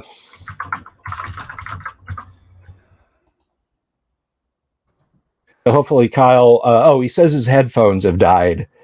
Hopefully he can get those working again. Let's see. Character creation is on chapter 5 because White Wolf on Express prioritizes their fiction over rules. Exactly. Let's see. So he's singing Danzig got things got things going the other day. Schuant, do you want to hang on stream with me? Oh, Kyle. I don't think that'll work. I was joking. Oh my gosh! See that laptop speakers going if you want to, but that might lead to some feedback. If we get too much feedback, I'll just leave. Okay. All right. Well, hopefully we will. That was my best attempt at Danzig. Volcano God wants to know if that was that was my bad attempt at Danzig. Volcano, sorry. Unless you're talking about Kyle, whom you are convinced is Morrissey.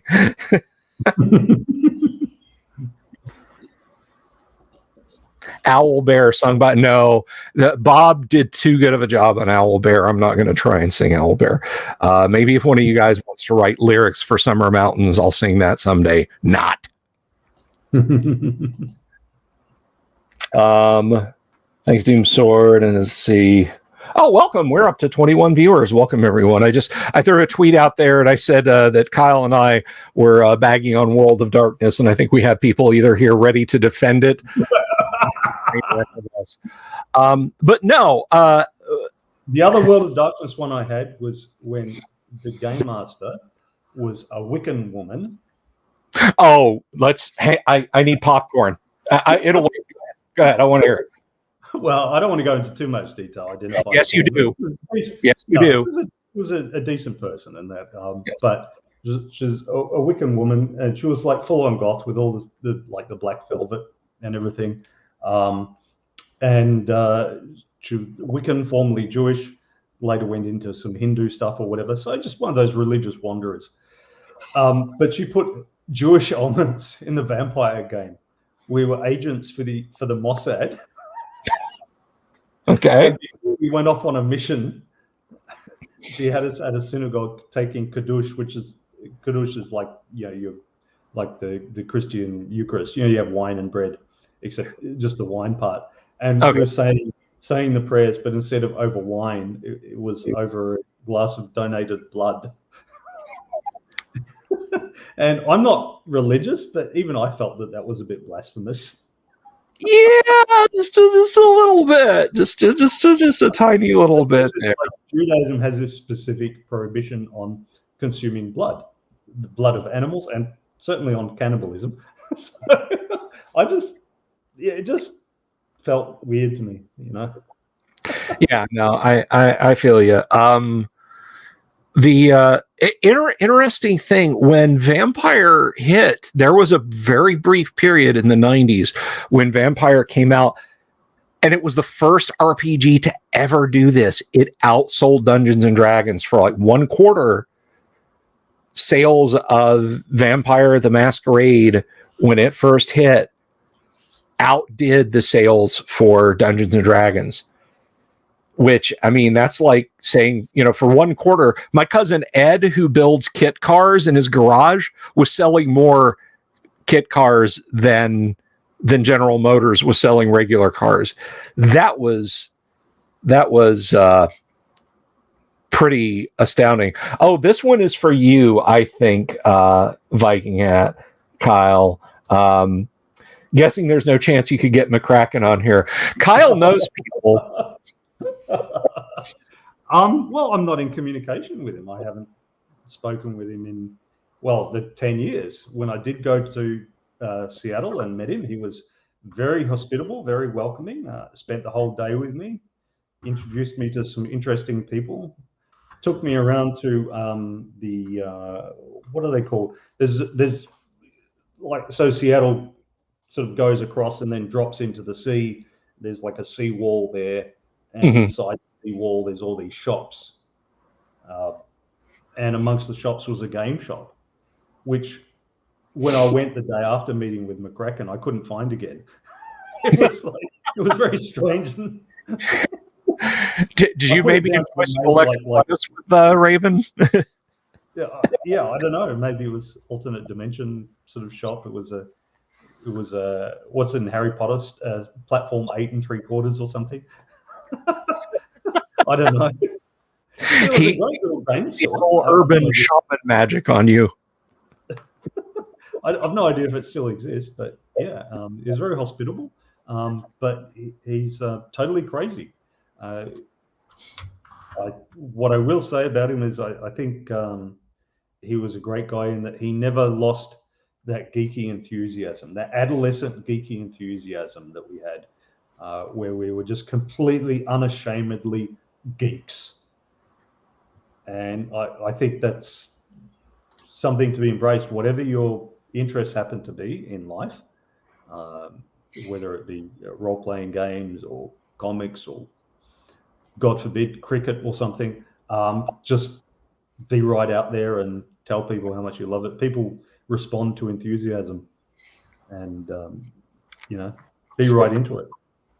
I thought, I think he never lost that, and that's why his games are so insane. because he had no shame. Like he was. My distinct memory is of when I went in and met him at Starbucks on one of the main squares, and he comes in and he has this big thick manuscript, and he slams it down on the table and says, "This is the simplest game ever." With absolutely no irony. And it was Cinnabar 2, World of Cinnabar 2. Yes. And we played out a few rounds of combat. I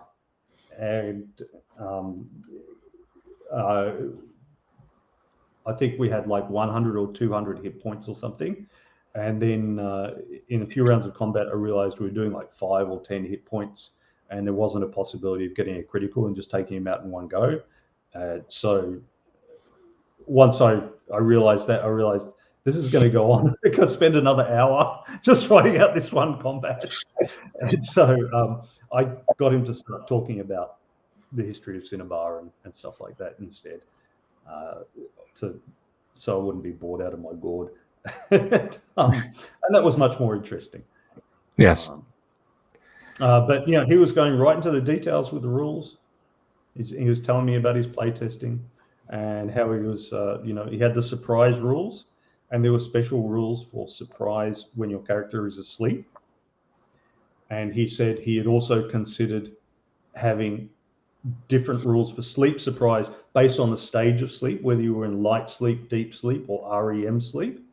And then one of his players said to him, "No, that's too complicated. You don't need all that." So, and he, to his credit, he actually agreed. So I thought, there's like there exists some gamer out there, some friend of Raven McCracken's, that was able to persuade him that some rules were too complicated and not worth bothering with. But the sleep stages surprise rules, I thought that was just fantastic. Yeah. That now what I've gotten the impression just from what you've told me and things that Raven strikes me, and you tell me if this is an incorrect analogy, I'm fine. Imagine a guy who suffers from retrograde amnesia, and every time you meet him, he's just played D&D for the first time, but from his point of view. And he thinks it's the best thing ever. That level of enthusiasm hits 100 and stays there. It never comes down. Would that be an accurate way to describe it? Yeah. Well, I mean, cannabis was legal for use in the state of Washington at the time I was there, and I'm sure he was using it frequently before then, in large amounts. So I'm not sure. I wouldn't be surprised if he had some retrograde amnesia. Which, hey, all credit to him. I get short-term memory issues and that from repeated concussions in my life. And smoking a bong is a lot more fun than getting concussed. So at least he had some fun while doing so. I have no such excuses. I'm just old and forgetful. And you guys see me go, ah. Anyway, on Thursday, that is one person running around inside this cavernous dome, frantically looking through notes. But he was a great guy. He was just crazy. He was talking about how he had this, I can't remember all the details now, but he had this long, elaborate story about how he had the idea for collectible card games before Magic came out with them, and he shared them with, what was his name? Wickman or something? Steve Wyke or something that did Magic? Who did the first? I could not tell you. Volcano did Magic cards first or whatever. He shared that with him. He was sharing a flat with him or something like that. And then Wyke went off and did that and tried to claim that he'd come up with the idea for it. And then they argued over who had come up with it. And then at this guy's insistence, McCracken was excluded from Gen Con. He couldn't get a booth at Gen Con. He said he had it all set up. Apparently at Gen Con, he sets it up and he hires local strippers and stuff to just stand there in bikinis at the booth. with all these World of Cinema books. That's what they do at car shows, or what I don't. It's what they did at car shows in the '80s. Let me say that. So yeah, he kept doing it. So he might have been excluded because they didn't want to resolve the issue of having ripped him off, or he might have been excluded because he kept ranting about this. And he also talked about how he'd, because he had this crypt, CCG, it's called crypt or something. And he talked about sitting and playing it with, what's his name, Gene Roddenberry, like the original Roddenberry, but his son, sitting there and him playing it at Gen Con or something, and him saying, "This is great, you know, we need to have a Star Trek version of this." And I remember sharing that with Bill, and Bill saying, Raven C.S. McCracken is not getting the Star Trek IP for him to do CCG. He does not have a spare $120 million or whatever. Yeah, that's what McCracken says. The invented trading card games. McCracken invented trading card games. Yes. So I found a picture of him. I'm not sure how good this is going to look. I actually have to resize this because it's not a great scan. But let's see. It's resize. Let's do like 250%. There we go. Okay, so I'm gonna blow this up. It was one of those ever useful WebP file types, so I apologize for this, but I had to open it in Paint. Share screen over there. So there, that's Raven. That is Raven C.S. McCracken. Broadsword on the back. I'm sorry, what? That's him earlier. Hang on. Because I think I have in my Google Photos, I think I have. Hey, you have a newer one, but I love that post. Dare you question me as the game master? Do not make me get my other sword. Fetch me my katana from the living room. I wish to teach this ruffian a lesson in sword play. No, I've got a more recent one. Well, it's from 10 years ago. So he had told me, we'll meet in this cafe at this time. And, I said I'm whatever I was at the time, 40 years old and a white, short, dark hair, medium build, blah, blah, blah. And he said, I'm 50 years old and I have a mohawk or something. And he did. So that was our man McCracken. Yeah, that's that's a far cry from the late 1980s C.S. McCracken of the photo that I have, but he more fits the environment in that photo. Yeah, he's like the caption was, "Me and Raven about to playtest Cinnabar 2. My fighter Gonzo was trying to hack to death his fighter Mort. We didn't finish the combat as we got distracted by talking about game design and politics." So there's our man McCracken, and like I said, he's just unashamedly geeky. He's just unashamedly himself. It's like, if I want to be 50 years old and still going around in a mohawk, I will. And I say good on him for that. Absolutely. I mean, that was the final nail in the coffin, because I fritter around with the idea like, hey, 2023 is coming up.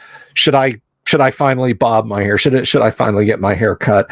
And James and Megan over at Grognardia did such a beautiful reading of one of my Christmas stories. Six-fingered man.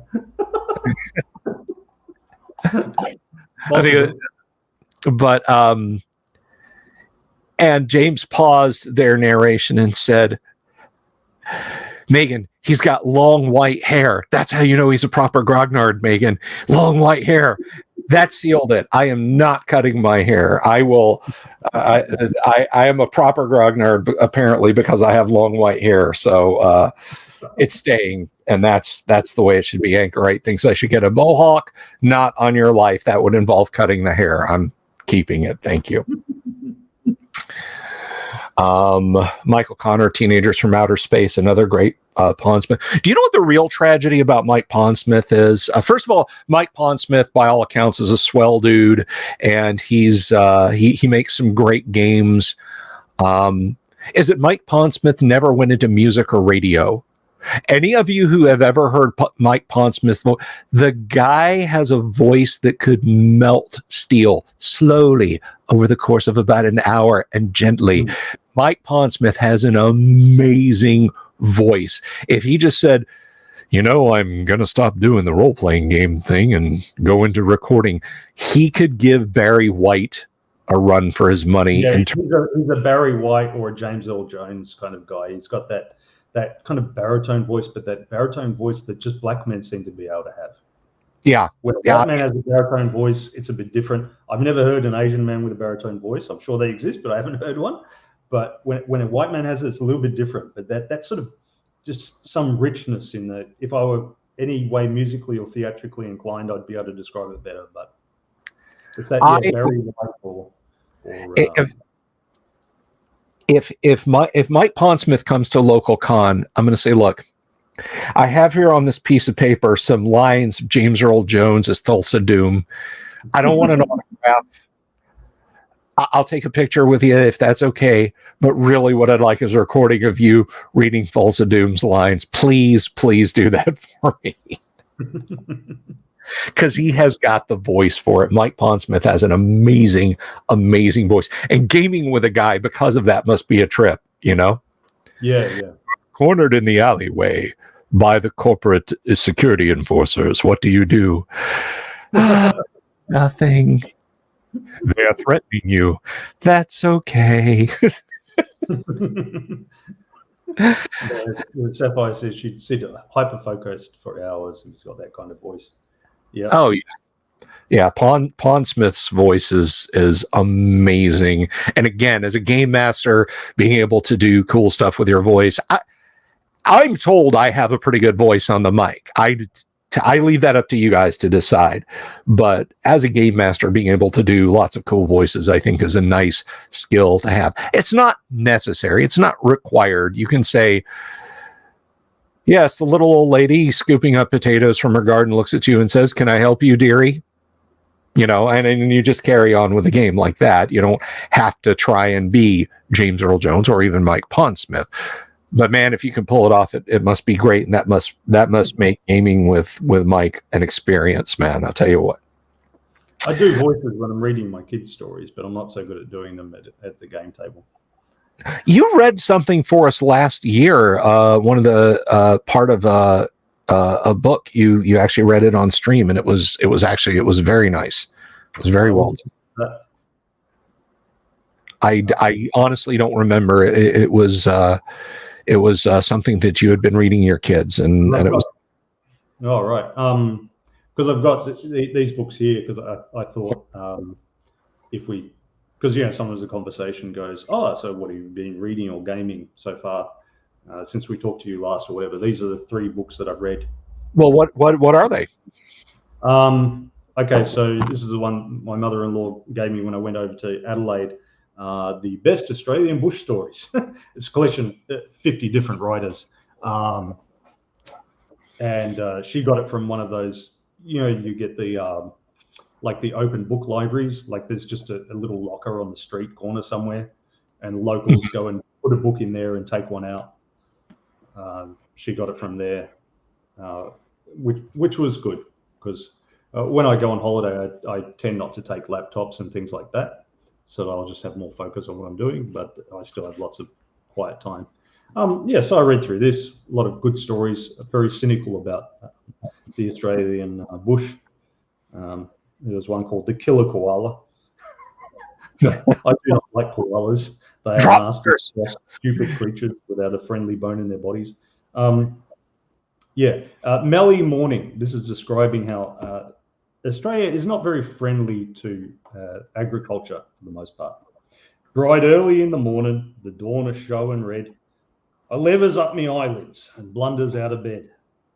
I lights me up a gasper, then moseys out to see what palpitating prospects fate has in store for me.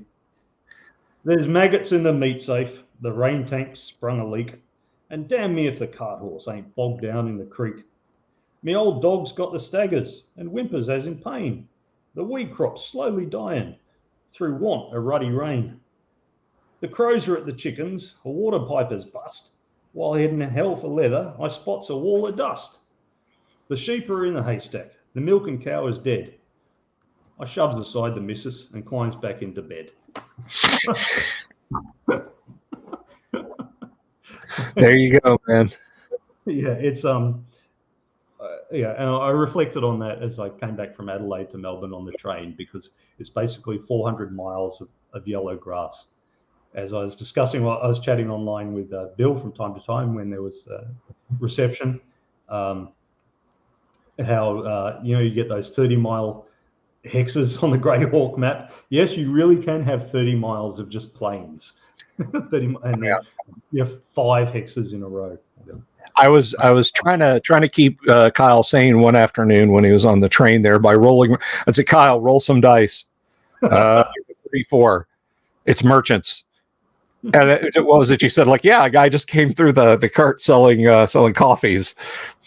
Yeah, because there was one guy we got on 6:55 a.m. and the breakfast came along at about 7:30. They offered us drinks, and one bloke had a vodka and orange. He continued drinking through the day. He never got totally smashed. He must have been one of those guys who's constantly just slightly drunk. Yeah. A serious scientific question. What wrong one. What causes Australia's interior to be so inhospitable? Bogans is not an acceptable answer. It's just the way the weather flows. So the wind flows. So normally, like, you get moisture come in off the sea. So the sun comes down, evaporates water, and it goes into clouds. And the clouds will move along, but they've got to have a reason to drop out. So it's got to either be quite cold in that area, or they've got to smash into mountains or something.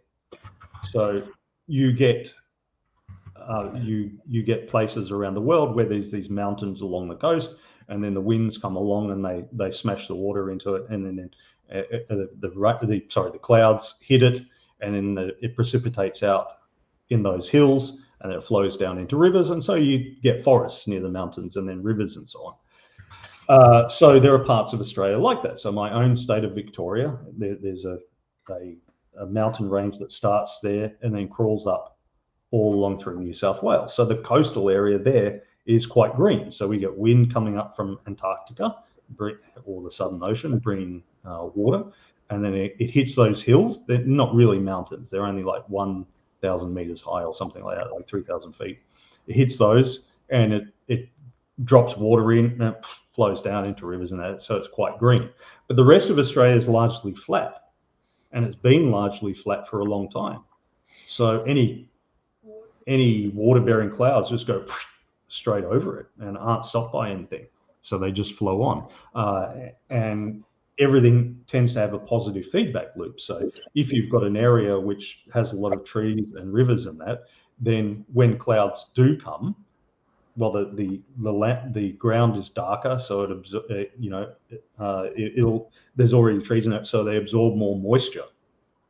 And when it's a hot day, the trees release moisture to cool themselves down, and so little clouds appear. That's your classic rainforest. And so wet areas tend to stay wet. But the opposite happens in dry areas where there's nothing to retain the moisture in the soil and all the rest. So when moisture does just come, it just floods, and there's landslides and shit, and it flows away, and nothing gets to grow. So you get a positive feedback effect of the wet areas get wetter and the dry areas get drier. Australia is also a very old continent. It doesn't have a lot of tectonic activity. So there are other places in the world where the mountains are only a few million or 100 million years old or something. Whereas in Australia is hundreds of millions of years old. We've got some of the oldest rocks in the world, like literally 3 or 3.5 billion years old out in parts of Western Australia and stuff. So it's just old. And that's another reason that it's not terribly fertile. because of tectonic activity, volcanic stuff. Lots of nutrients come out of deep in the earth, and they help keep plants going and so on. I hope that answers the question. That's as best as my knowledge. I'm not a meteorologist in that. But Viking, are you in fire risk areas? I know Australia has wildfire issues like California. Not personally, because I'm in Clayton, in Melbourne, near Monash University. So it's very urban.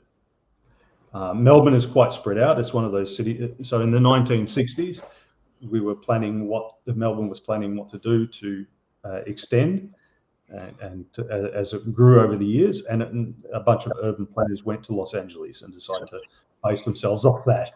Oh yes, everybody likes highways. All the great tourist cities of the world are famed by the big spiral intersections. Anyway. I'm so sorry. I am so sorry. Well, California is not where in the United States it could have gone to get good ideas, but anyway, so they spread it out. Nowadays they're trying to do more public transport and stuff, which of course is much more expensive now because they have to acquire all the properties that they're driving the trains through and stuff. But anyway, so the city is quite spread out, and it's spread out towards those rural areas. I actually grew up in a town called Warburton, which is on the Yarra River, and that was a fire-prone area. So at the time, there's volunteer fire brigades called the Country Fire Authority, CFA, and they used to test out the fire siren every Sunday morning, so that if there was a fire, they'd put the siren, and then all the blokes who were CFA volunteers would go off to fight the fires, or they'd go to the little depot thing and gear up and then go to fight the fires. And the siren that they had was this old World War II air raid siren. So every Sunday morning I'd hear, woo!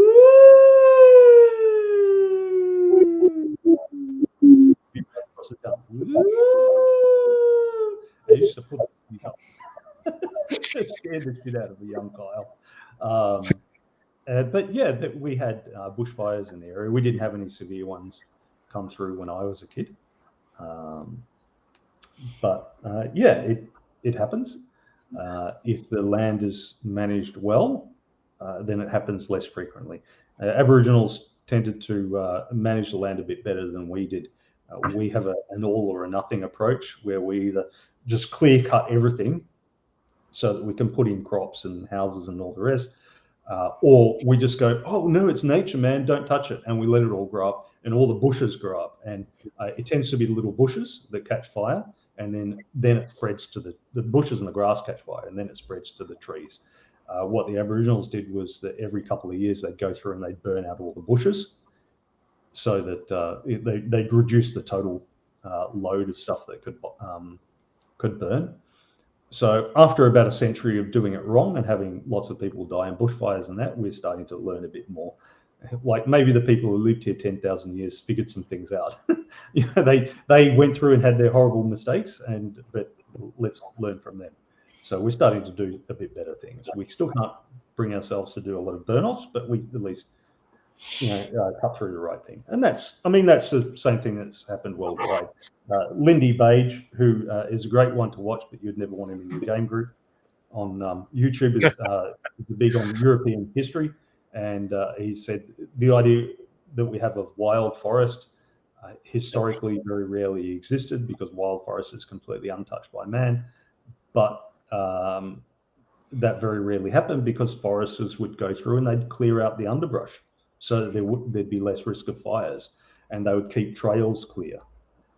And they trim trees so that, that tree one day will make a good ship's mast or whatever. So they trim branches and so on, so there'd be fewer knots in it and all the rest.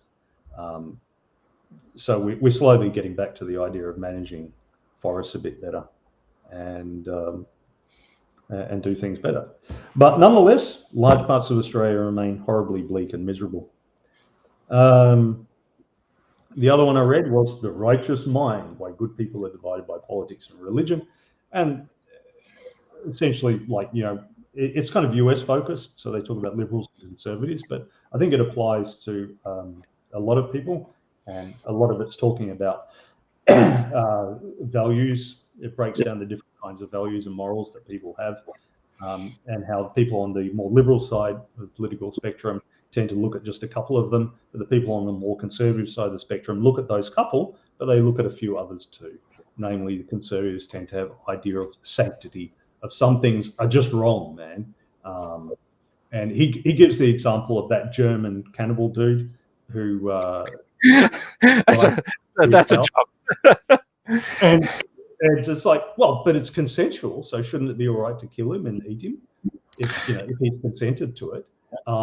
And your liberal type, your utilitarian will go, well, as long as everyone's consented, it's all good. There's no argument against it. And your more conservative type, who says some things are just wrong, will go, no. And he gives that as an example because even the most utilitarian liberal person will tend to feel that cannibalism is wrong. So he says, okay, now the way you feel about that is the way some people will feel about homosexuality or whatever. So his aim isn't to,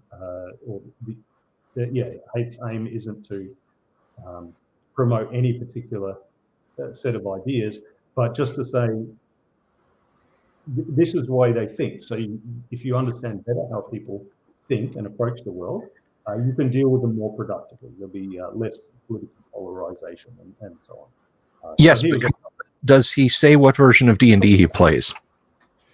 Well, he's a liberal, so it'd probably be fifth. But well, yeah. So, but yeah, I think it's a useful book for people in general to try to understand how others think and try to bridge those gaps in conversations that we sometimes have, not only on political matters, but on others, just to get into the habit of putting yourself in the other person's shoes, so to speak. And sometimes saying, whatever, I don't give a shit.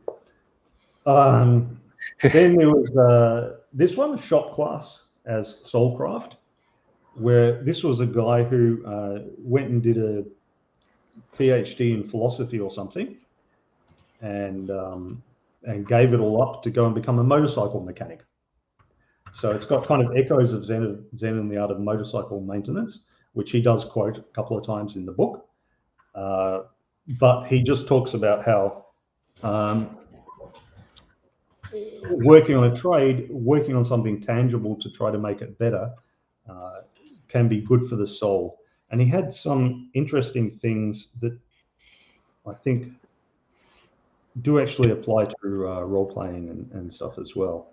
Just let me glance through it. Bill, you rant on while I glance through it and I find the bit. I will. I'll be in so many pages that it doesn't mean anything anymore. I'll just look at some of the comments there. Some people trying to goad Tonka into running a game. Yeah, I don't really have anything to say about weather or geography around here. It's Florida. It's hot, flat, and stupid. What can I tell you? We get hit by hurricanes and we just sit here and take it. We're like that old...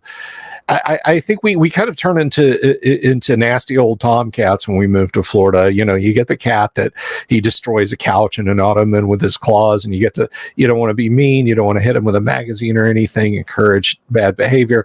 So you get a squirt bottle and you just kind of squirt him, but then you get the one cat that just sits there and cringes while you blast him in the face and flanks and wherever else with a spray bottle over and over again. That's kind of us here in Florida. You just get squirted in the face over and over again by hurricanes, but we don't move and we don't stop being Florida men.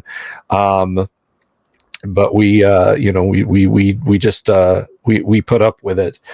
The only bad thing about living in Florida is there's scant inspiration for dungeon crawls.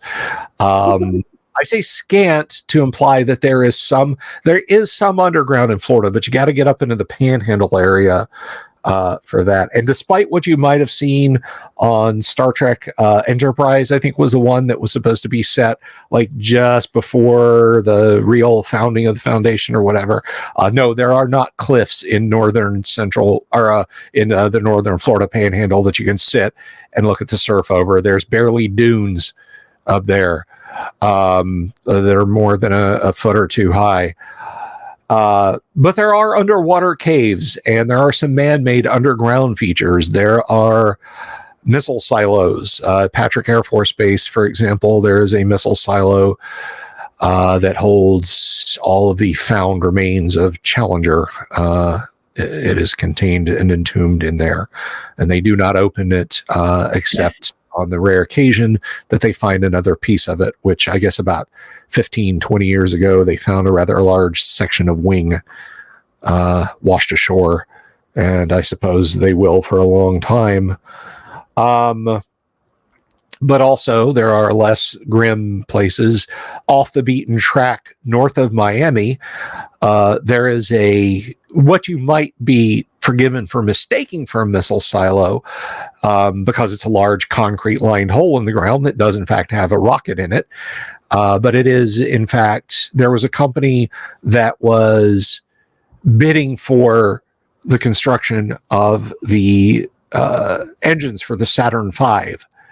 And they built a test facility right here in Florida. They said, hey, you're not going to have to truck this or fly this from halfway across the United States. We'll just do it here. And they built their engine test facility, and they fired it a couple of times. And then NASA said, well, no, we're going to go with this other design. And they said, well, that was all of our money. This was all of our money. So they left it in place.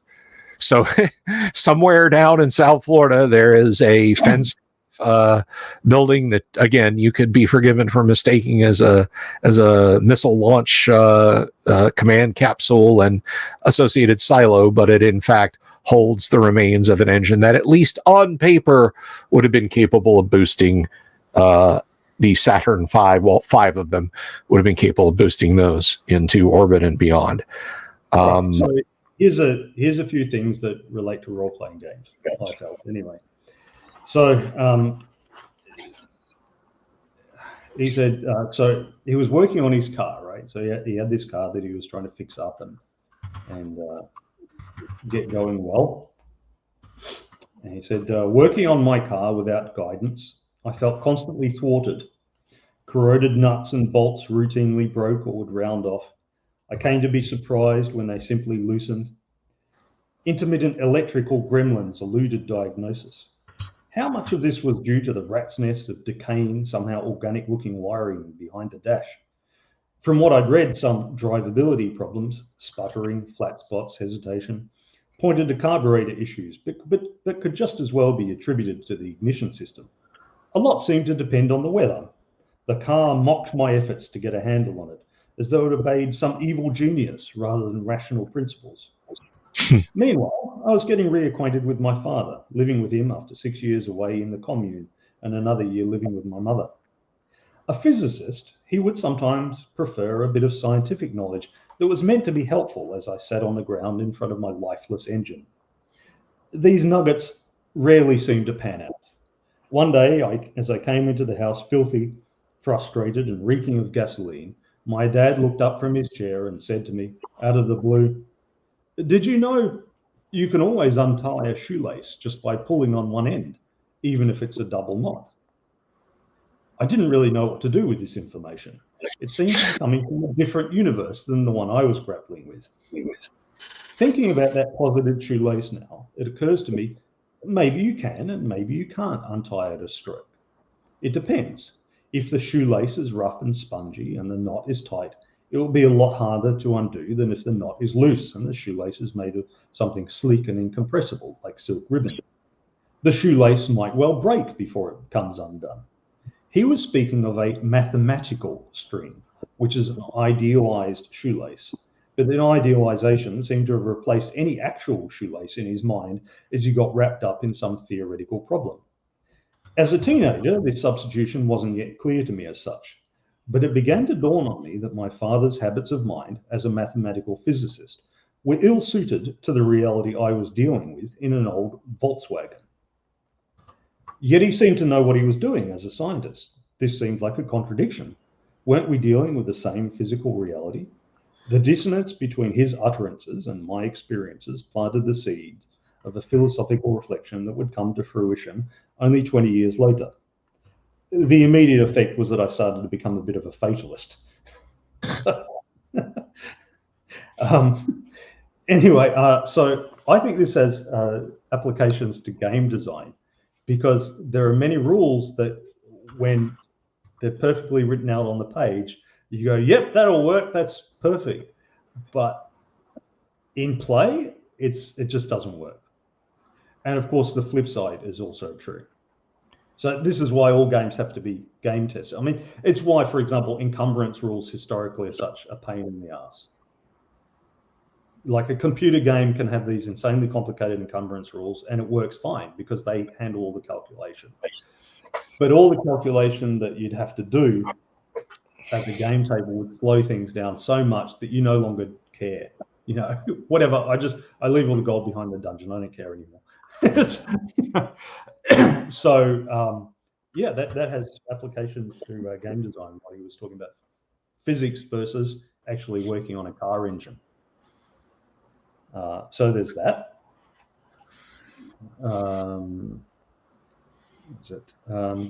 And there was a bit where he talked about when Ford started his assembly line. This is something I hadn't heard before. So when they first started the car assembly lines, they got all skilled workmen to go on them, electricians and carpenters and metal workers and all the rest. But they found it really hard to keep them. And what Ford then did was his assembly line, where one guy just puts the bolt in, another guy puts closes the bolt, blah blah blah, and he systemized it all. But what they found was workers simply walked out. One of Ford's biographers wrote, so great was labor's distaste for the new machine system that toward the close of 1913, every time the company wanted to add 100 men to its factory personnel, it was necessary to hire 963. So he said, this will seem to be a crucial moment in the history of political economy. Evidently, the new system provoked natural revulsion, yet at some point, workers became habituated to it. How did this happen? One might be tempted to inquire in typological mode. What sort of men were these first, the 100 out of 963 who stuck it out on the new assembly line? Perhaps it was the men who felt less revulsion because they had less pride in their own powers and were therefore more tractable. Yeah, he was forced to double the daily wages of his workers to keep the line staffed. So that he doubled their wages. So basically, as I see, this ties into the game design stuff, the whole thing. Do you need just a couple of core books and then go ahead, roll everything up, come up with your own modules? Or do you feel the need for all the core books, all the splat books, all the modules, all the campaign world books, and all the rest? So do you have a sort of creative mechanics approach to it? Or do you have a more abstract physicist approach to it?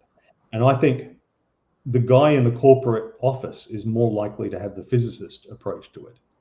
It just seems abstract. And it's like, well, of course you need all those books. But the person who's sitting down at the game table is more likely to understand, well, no, it's a creative effort and you tinker with it over years. And the campaign that you start with in year one is going to be different to the campaign that you end up with in year 5 or whatever. That's a different thing. So some things to think about on creativity versus just assembly line stuff. Yeah, I mean, I can't really speak to a lot of that, and I don't mean this in an insulting way. A lot of that is very propeller head, and yeah. a lot of times, like stuff, particularly elements of game design. I think when people, and what they're saying is good and smart, but I think it flies over my head. It's like, well, do you follow this design philosophy, Bill? What is your and I'm like, well, he does have a PhD. I have a dungeon with orcs and they serve a dragon.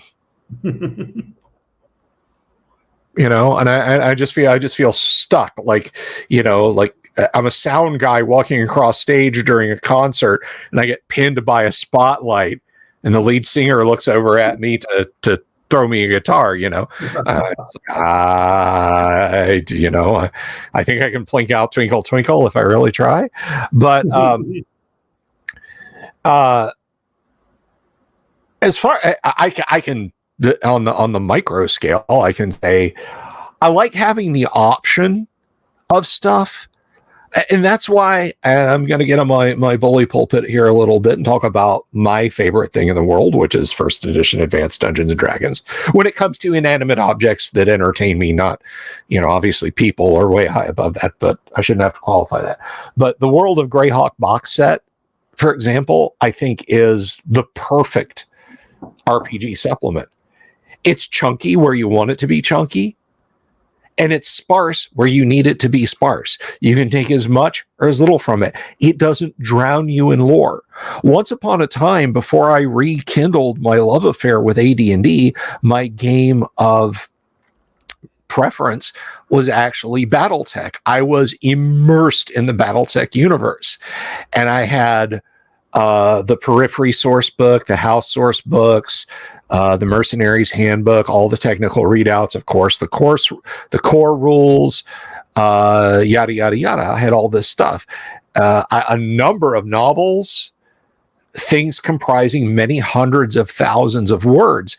And I remember one day I was flipping through it, and I still have the Periphery book, and it's a good book. It's enjoyable to read just from a science fiction standpoint, whether you're going to use it or not.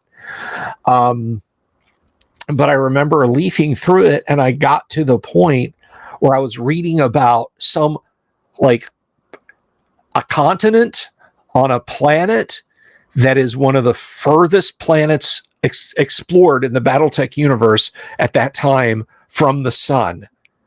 And I was reading about the people or a location on that continent on this planet that was furthest from Earth and away from the great houses and that sort of thing. And while it was an enjoyable thing to read, it just struck me, this is way that nobody is ever going to care. Am I ever going to run a campaign where the party is going to find this rusted out, abandoned battle mech in this incredibly obscure corner? And that's not to denigrate the author at all. Like I said, it was a good, entertaining read. But from a game master standpoint, it was like suddenly I just realized, my gums and lips are bloody and my teeth are all loose. Why is that? I've been trying to drink from a fire hose. That's why. And so I scale back. I still have a little bit of my BattleTech stuff. It's up here and it's down here on the bottom shelf. A few core books, which in all practicality I don't need. I will never entice anyone to play a Mech Warrior campaign or to play just the tabletop tactical BattleTech game with me. But the at that point I just realized I don't need 90% of this stuff. And the sweet spot is where you've got the option to build things and some good foundational materials, but it's not like this towering, I'm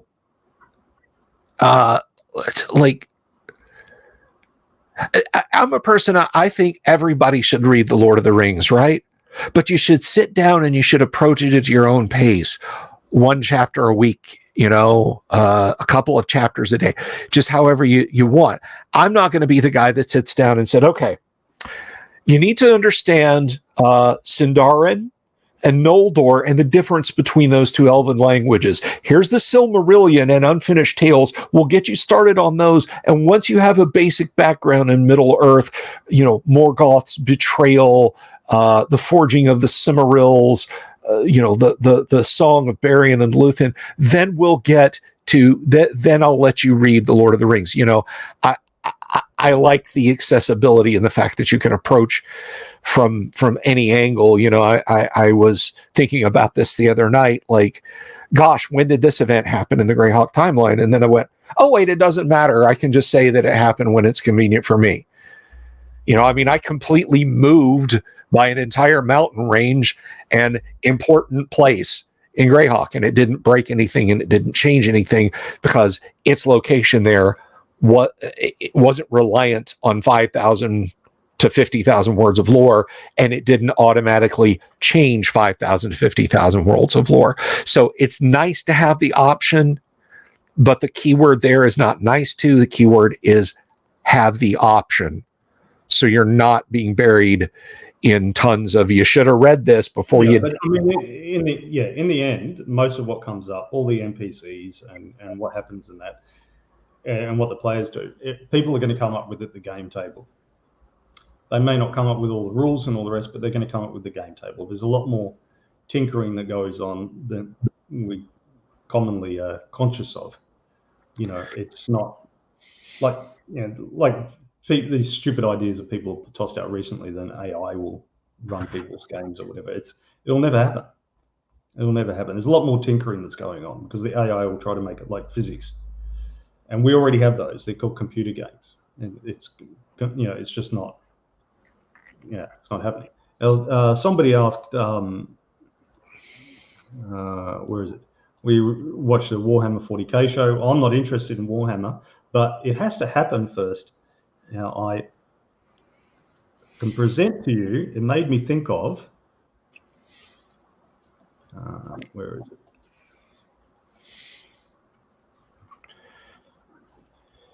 Starlog, #1. August 1976. 16 pages of color photos. Hell yeah. All right, so there you go down. There's photographs of King Kong, or pictures of King Kong and all the rest. All right, you could win a free subscription. Probably no use writing off for the free subscription. Yeah, you don't want to clip that out and send that on. No. All right, they're talking about the movie The Man Who Fell to Earth with Bowie. Now we miss you, Dave. And novels coming out and so on. And Logan's Run, they're talking about. There's a Sci-Fi Expo 76 in New York coming. There'll be there's the most impressive guest list we've ever seen. Lectures, seminars, and small rap groups will feature literally dozens of the top names in SF literature today. They got Asimov, Ben Bova, Lynn Carter, Hal Clement, L. Sprague de Camp, Gordon Dixon, Edmund Hamilton, Frederick Bolton, and so on. So that would have been exciting. The start of production on the movie Meteor will eventually come out. And then there'll be a Star Trek Expo in 76. So this might actually be 75, this magazine. Anyway, Star Trek Expo in 76. The first one, apparently. One of the group's special attractions will be the 11-foot original filming model of the Enterprise, which will be on display at the Smithsonian Air and Space Museum. But here's the bit I wanted to show you.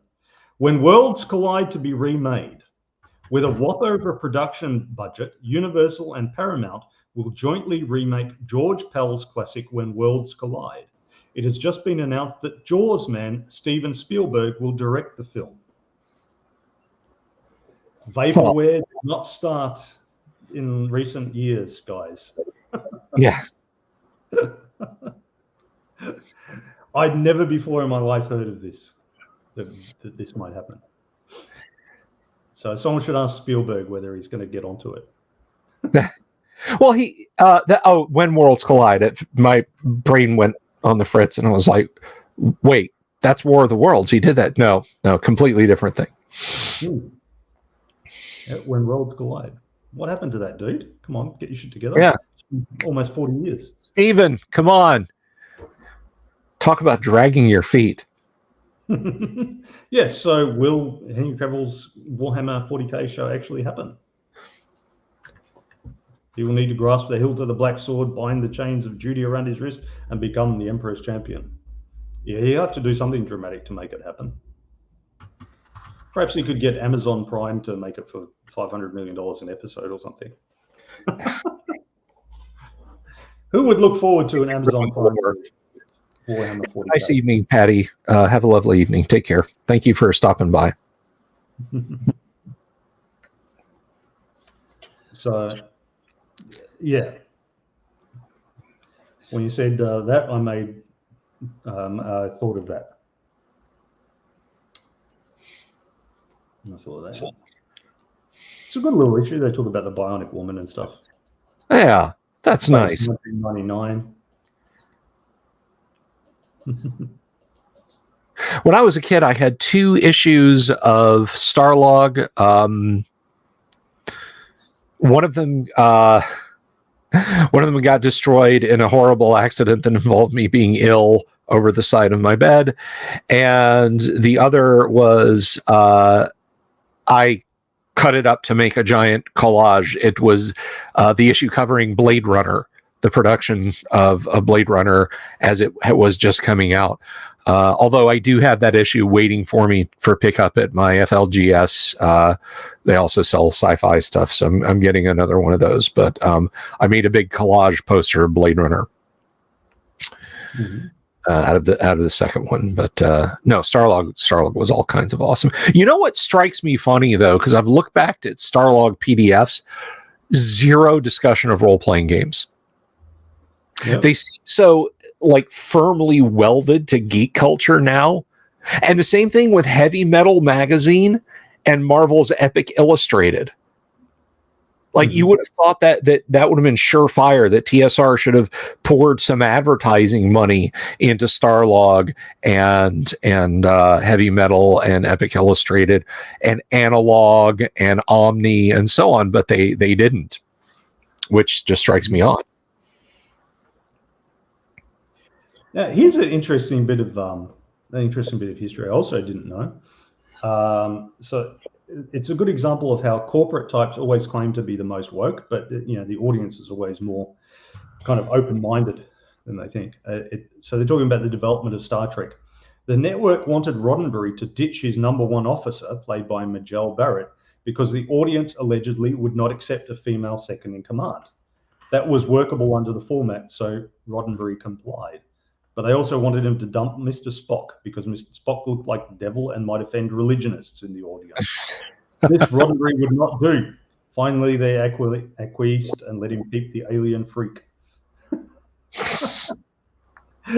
But yeah, so supposedly, the geeks out there and the people producing the actual material are horribly conservative and exclusionary. But we find it's usually, it's the guys at the top who are. Just leave it to the audience and to the creators, and everything will be nice and inclusive and decent. And more creative and interesting, too. So, keep the corporates out of it. Yes, indeed. Speaking of Star Trek, I don't know, Todd. Sorry, Kyle. I don't know if you've seen this. I actually have a Bluetooth headset that is a Star Trek communicator. I got it as a present from Volcano God last Christmas. Have I ever shown you that? No. I've got to show this off because what are we even doing? I'm on a Smith's tear tonight. A little bit. Hang on.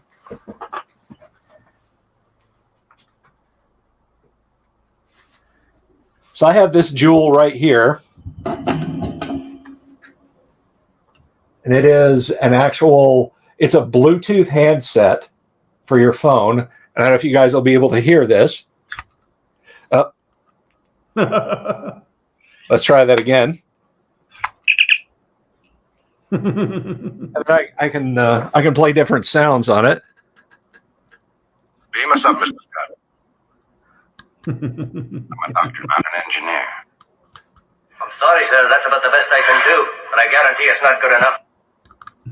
We have volunteers standing by to beam down. And that's you get some fun sounds. You can program other ones in and so forth, but it works with your mobile phone. I was tripping this lady out. I was at a wedding not last December, a few weeks ago, but 12 months and a few weeks ago. And my wife happened to call. I had my phone on silent. It was a noisy reception. I heard it buzz, and I glanced down at my phone and said, "Oh, it's Colleen." So I picked it. I pull this out, and I talked to her for a few minutes. I could just hear her, and then I close it and put it in my pocket. And this woman turns and she sees me flip the thing open, say a few words, and then put it away. and she nudges the guy next to her, and and then she makes her way through the crowd over to me. She goes, "You had a little communicator thing," and I pulled out my mobile phone, and I said, "No, ma'am, I just have a mobile cellular phone." He's like, "No, you had a little." I was like, I can assure you that this is the only communication device that I have. And she's like, "No, I saw him. He had one of the Star Trek things." And I said, "You must be mistaken, ma'am. I have to go now." I let her off the hook after a few minutes. I swung by her table and I said, "Is this the communicator you were looking for?" So truth is always strange. they were plastic, and it took 4 AA batteries, and they made noises for about 20 minutes, and and you had to put new alkaline batteries in them. Truth is always stranger than fiction. That's the note I want to end on. Okay. And that's when I steal from truth as well as stealing from fiction when I'm making my role-playing campaigns. In my next conflict campaign, I'm going to put what I describe ahead because it's just awesome. For the first 3 years of its existence, my shop this motorcycle repair shop, was located in this brick warehouse near the train station in the decaying downtown area of Richmond called Shocko Bottom. I've never heard of this place before, but Shocko Bottom sounds awesome. Shocko Bottom is now an NPC name in my Greyhawk campaign. The business grew fitfully during this time, with always uncertain prospects in a leaking, uninsurable building that sat at ground zero of a planned baseball stadium. One day I surveyed the cans of gasoline, the solvent circulating in the parts cleaner, and above all the makeshift squatters' wiring, and decided it was time to move. And in fact, the building has since burned down. The episode I want to relate shortly, involving a Honda Magna, took place in this warehouse, so allow me to describe the scene. The warehouse held an underground economy, completely invisible from the street. In addition to my shop, known as Shocko Moto, to those who knew which glazed over window to knock on, there was a 2-man cabinet shop and 2 other motorcycle mechanics operating independently. Down the hall was Garnet, the laconic Harley and brick bike old-timer with his Whitworth wrenches and long pauses, working in the gloom cast by a single drop light in the cavernous darkness. Sharing my well-lit space was Tommy, a painter of nudes and diagnoser of steering shimmies. Elsewhere in the building, there was an architectural salvage, that is, junk, dealer, rumoured to deal other things as well. A building contractor with an unintelligible South Carolina accent who carried around a spinal tap of morphine for a broken back. Another builder, this one a lesbian gut and rehab crack house turnaround hustler. A warehouse drunk, unpredictably loving or vicious with his interminable Olds tornado restoration project. A black duck named BD with a taste for ankle flesh. And the Iraqi and his silk shirt wearing brother, who together managed the building. There are also various litters of kittens and a rotating series of questionable individuals, usually in between situations, living upstairs in the unheatable, uncoolable warehouse, including one very sexy young S&M model and a pizza delivery guy who shot a man in self-defense and then skipped town, leaving behind only a Quran and a pile of porn. I've gone from the Committee of Social Thought at his university to this. The illicit character of the whole scene made me feel more at ease than I had ever felt at a job or an academic conference. So I've got to put that warehouse in my next. That is a collection of NPCs in a wonderful, wonderful place, and that fits in any genre. That's Star Wars science fiction. That's off the spacing lanes Star Trek locale. That's Dungeons and Dragons. That's cyberpunk. You know, I challenge you to find me someplace that wouldn't fit, and I don't think you could. So we are returning to flight, as it were, regardless of what actual game it is, in February, correct, Kyle? Well, in February it will be Traveller, but it'll just be for 3 to 6 sessions. I mean, unless you really stuff up and get yourselves killed in the first session. But aside from that possibility, 3 to 6 sessions, and then it will stop. And then we'll have a week or two random bollocks talk, and then we'll start something else. Right on. Right on. I would like to do this, but that's if people are up for it. Okay. And by the way, I'm gonna throw that link up on screen. I'm gonna throw up on screen. Let's see. Unless you have the link right now, Kyle, and I can share it.